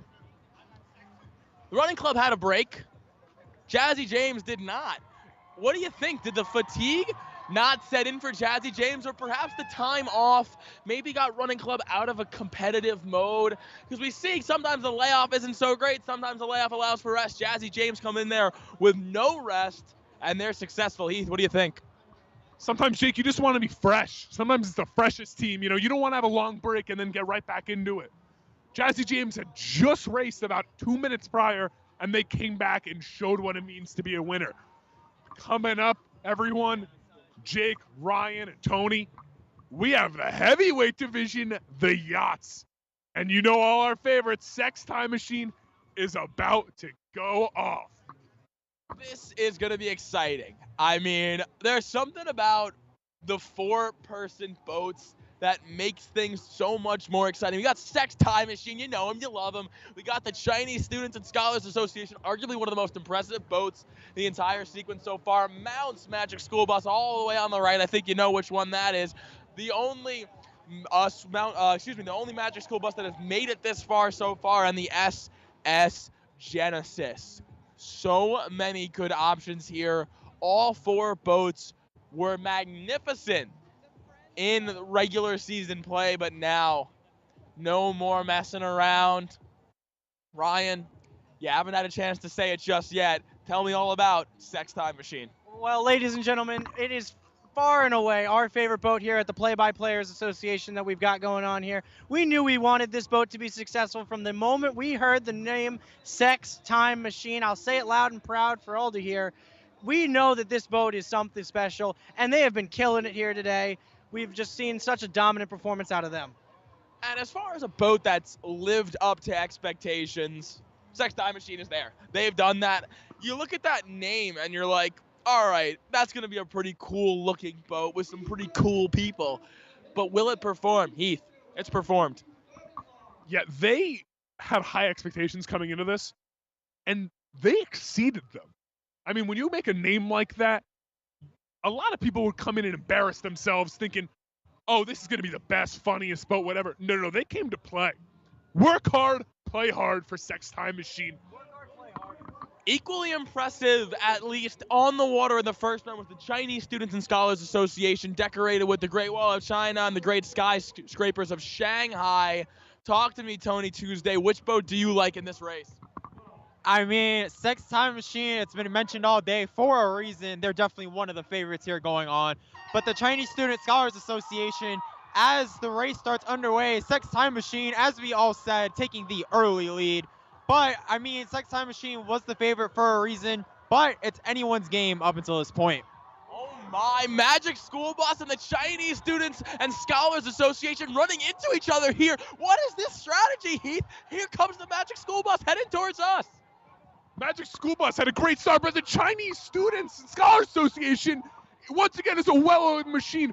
Both players on the right and both players on the left are speaking in unison. It's honestly intimidating, but they are out to a big lead, and they look like the favorites right now to take home this win.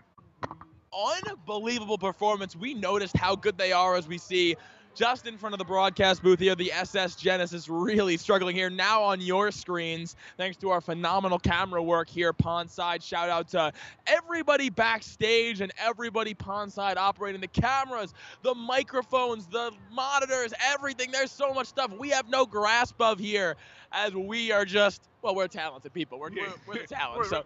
But we do one thing right, and we stick to it. But thank you to everybody here making this such a fantastic event. The Chinese Students and Scholars Association, led by their team captain, Zhang Hao. I spoke to them. They said, we're going to take this Well, they are well on their way thus far. Maya Brown has the story with Jazzy James and their Seawolves banner. Maya, tell us all about the Jazz. I am here with Jazzy James. How do you guys feel? You won your speedster round. How do you feel? Amazing! Insane! How long did it take for you guys to build that boat? 4 days, like 4 to 5 days, yeah. Okay, and what was the theme? Like, what's the importance of it? Okay, so it was supposed to be the Mayflower, but it didn't work out that way, and we also had like 0 brown spray paint. So we just did like every color that we had. Flowers of May. That's the thing. Flowers of May. Okay. And how does your whole club and organization feel? Feels amazing. We tried to prove that we're best in age, but we proved that we're best in the entire campus. And then, like, what strategy did you guys use? I know you guys seem to have a lot of teamwork. Like, what did you guys do? Yeah, Lots of math. Lots of math. All right. Well, thank you so much, and congratulations on winning your round, guys. Yeah, of course. That's all I have here. I'm going to throw it back to the anchor desk. Round well on our way here, the second half of the playoffs. 2 boats, it looks like, in this race. We will see the Empress in the Forbidden Palace. Just some friends. That's all they are. They're not part of any organization here. They're just a bunch of buddies taking on Roth Regatta. And then we have CSERT, the emergency response team at Stony Brook. They're the guys in the big yellow vests handling all the fun events here on campus. Speaking of fun events, Maya talking with some folks who had some lots of fun last time. Excuse me, not Maya. My apologies. Maya will be with us shortly. But right now, we'll throw it to the anchor desk in the studio.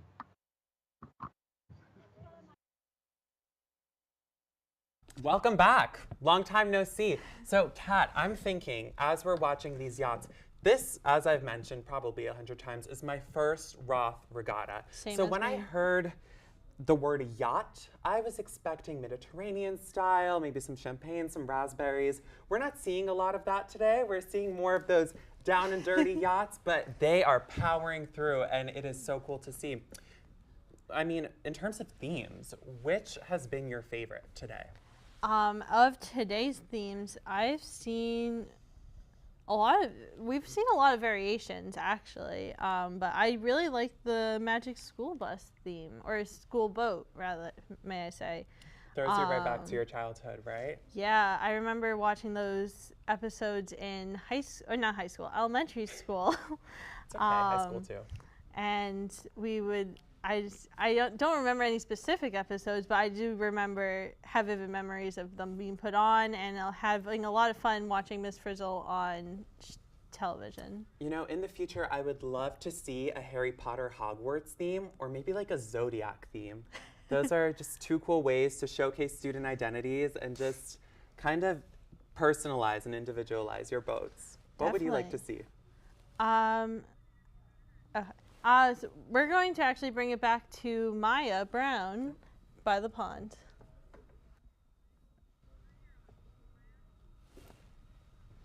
Can you hear them?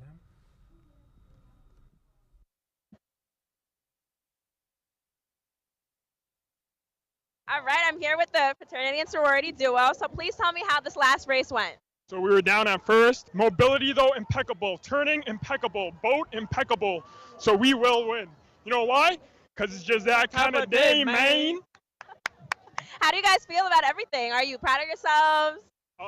This was all expected, so no proud until we get the medal on our neck, you know?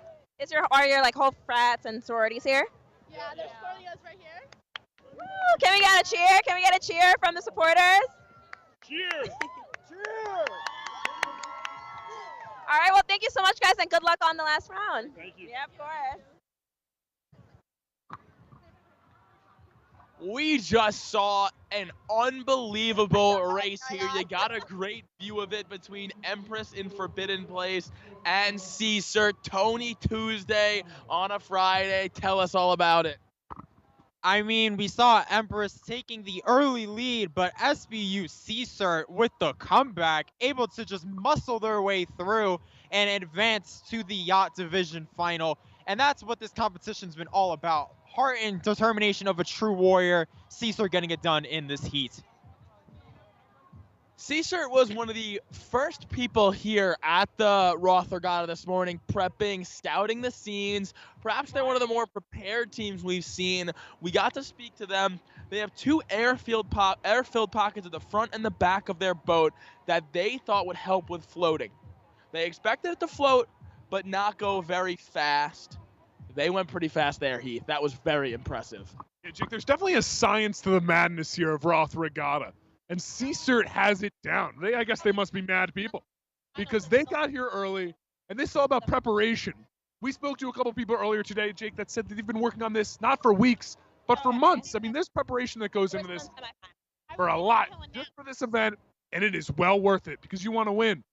Now that we have those two heats down, we have the Yacht Division Finals coming up right now. This will be a blast. Yeah, very excited. And the C-Cert name, they have two of them. They go by C-Cert, C spelled S-E-A, in homage to the watery foundation that this great sport has played in, and the certifiably unsinkable. And they look pretty unsinkable, but this will be a matchup of speed. And the CSSA, the Chinese Students and Scholars Association, were fantastic in that first segment of the yacht playoffs. Ryan, tough decision. Who do you think is going to take this one? Well, coming up in our last race, we will get to it shortly, but my God, I have to give it to the Chinese Students and Scholars Association. C-Cert looked beatable in that last race. They had to come from behind to come back to win it, but the Chinese Student Association has just been dominant all through and through. Well, we'll have all kinds of action for you in just a moment, but first, a word from our anchor desk in the studio.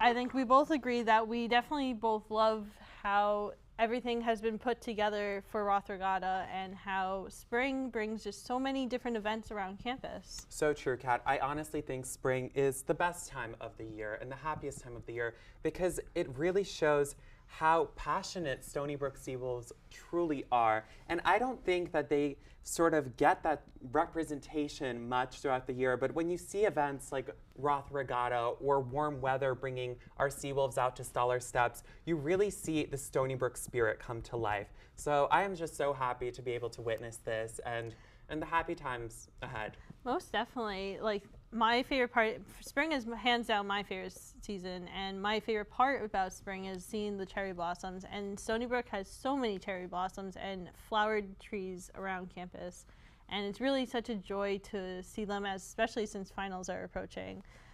So true. It adds such a beautiful, lively feel to our otherwise dull campus, no offense. And now we're going to hear a message from our sponsors. Be right back.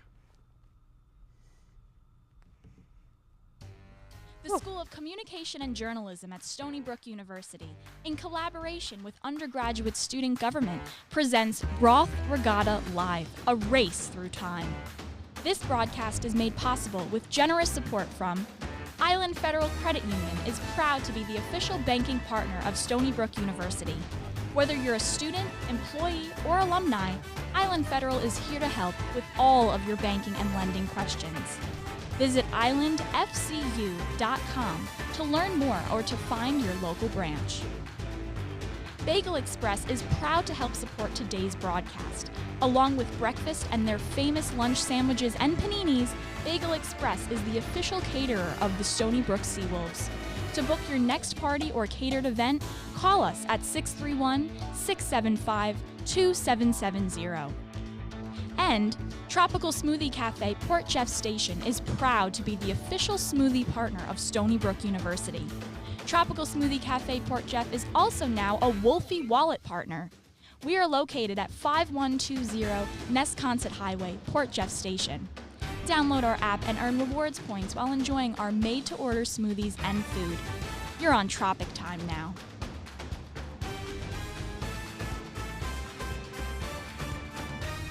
Well, Heath Kalb, a.k.a. Special K, the Big H. You're a man who goes by many names. The time of day, about 4:15 in the afternoon. We've been here since early morning. Time, like you said, has flew by. Can you believe we're at the last race of the day? But when you're having fun, time just flies by, Jake. And being here with all these great, wonderful people, professors, helpers, everyone, thousands of students. I mean, the crowd is still as big as ever. We're having a lot of fun. This is going to be the finals of the yacht division, meaning this is the last race of the day. Sad, but it's bittersweet, just like our graduation coming up. We're looking forward to it. There was actually a dispute between the Chinese Students and Scholars Association and Sex Time Machine on who won. It looks like it was a tie. It looks like both teams are going to compete in the yacht division finals, along with CSERT, who just won the race we watched. There's been a few minute delay because these boats, or yachts I should say, have been making some repairs, making their way back to the starting line. But just in a few moments, we're going to see these three yachts battle it out for the championship. This is pretty unbelievable, Heath. You said the time for games is over. This is playoffs now. We're playing for a championship here. Sex Time Machine appeared to be a step behind. The Chinese Students and Scholars Association claimed they won. Upon video review, it was deemed a tie, and now they're part of the finals here. I can't believe it. Well, I think what they did is they enacted their Sex Time Machine, went back in time, won the race, and then they asked for a video replay. Of course, our great video people, headed by the one and only Phil Altier, show them the replay. It was a tie ball game, even though there's no ball in this game. And Sex Time Machine and the Chinese Student Scholars Association are now in it, along with the other one who just won. We wondered at the beginning of this event what Sex Time Machine could possibly have meant.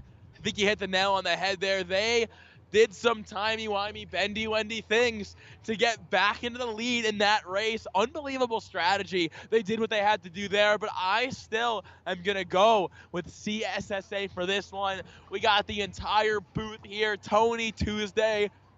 3 boats to choose from. Who's got your heart? Right now, I think I have to go with Sex Time Machine. They got their way back into this one, and if they were to lose now, that would be a huge disappointment.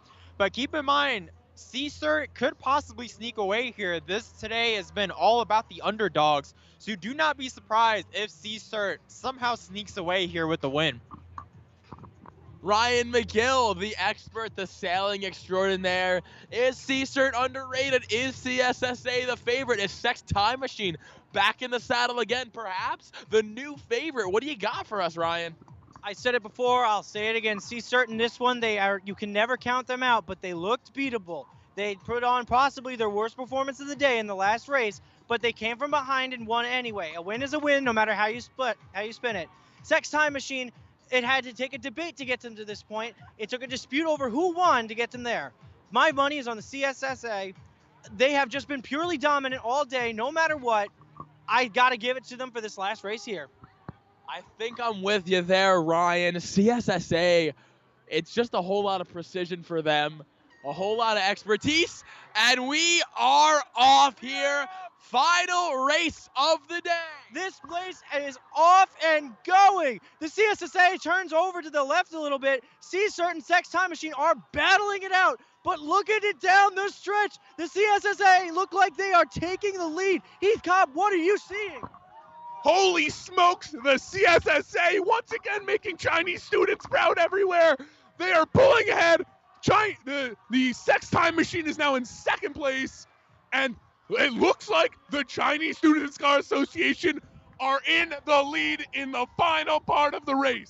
Their communication is insane. Everybody's talking to each other. The paddle precision is perfect. Look at them go, approaching the banner, leaving CSERT and Sex Time Machine in the dust here. CSERT looked like one of the poorest performances I've seen from them so far. Just not being able to get their time consistently. The Sex Time Machine had some strides, but it was ultimately the CSSA, their well-oiled rowing mechanics or sailing mechanics, whatever you want to call it. They pulled away here with the dove, and at the end of the day, man, Chinese Student Scholars Association for the win. Absolutely incredible. What a day here. From the get-go, we knew we had a gem in the CSSA. They were confident. We spoke to them. They were eager. They were excited, but they were ready to go. They told us they were going to take it. Heath, they lived up to their word. You know what they say? Teamwork makes the dream work. I've been hearing it ever since I was an adolescent little boy, and they personified that message to its core. CSSA, I told you when we first saw them in the first few heats of the day, they just looked like they had what it took to win it all. And what a day. I mean, we're done now. No more races. So many kids got dirty and wet and had a great time, danced and sang music. We will see the 2 winners of the boat division and the yacht division now get their trophies in a little bit. It is unfortunate that Sex Time Machine didn't win. Ryan, I know you were looking forward to them possibly pulling out the W.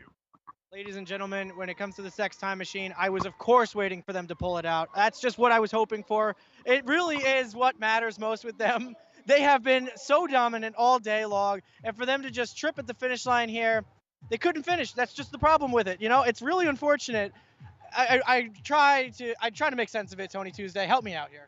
Yeah, I don't know what happened with Sex Time Machine. They had a bit of a stride early on between them and CSERT, but CSSA, with that beautiful teamwork and dedication, just being able to go straight through and bulldoze their way to the finish line.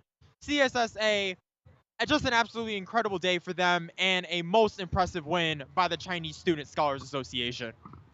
Here at the broadcast,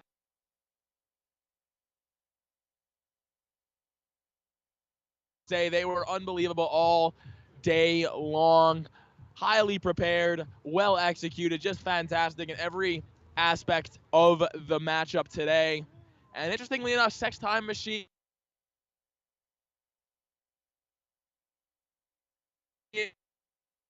once again, they had originally lost to CSSA, and they lost to them again. Heath, what do you think? I'm thinking that we may need to stay here a few more minutes and wait for Sex Time Machine to enact their time machine again.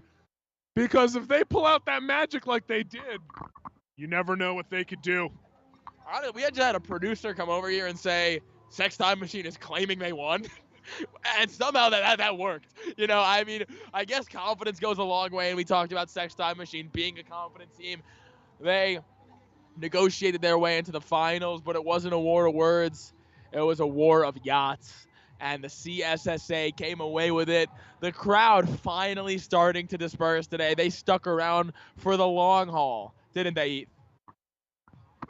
I said it before, I'll say it again. Maybe the best school spirit I've seen in my 4 years here. Just an amazing experience. The vibes were immaculate. Everyone's happy. Great food. Duck Donuts put a smile on my face. Ryan, Tony, any final words? Ladies and gentlemen, I took care of this Roth Regatta Live in 2019. It was one of the most incredible experiences.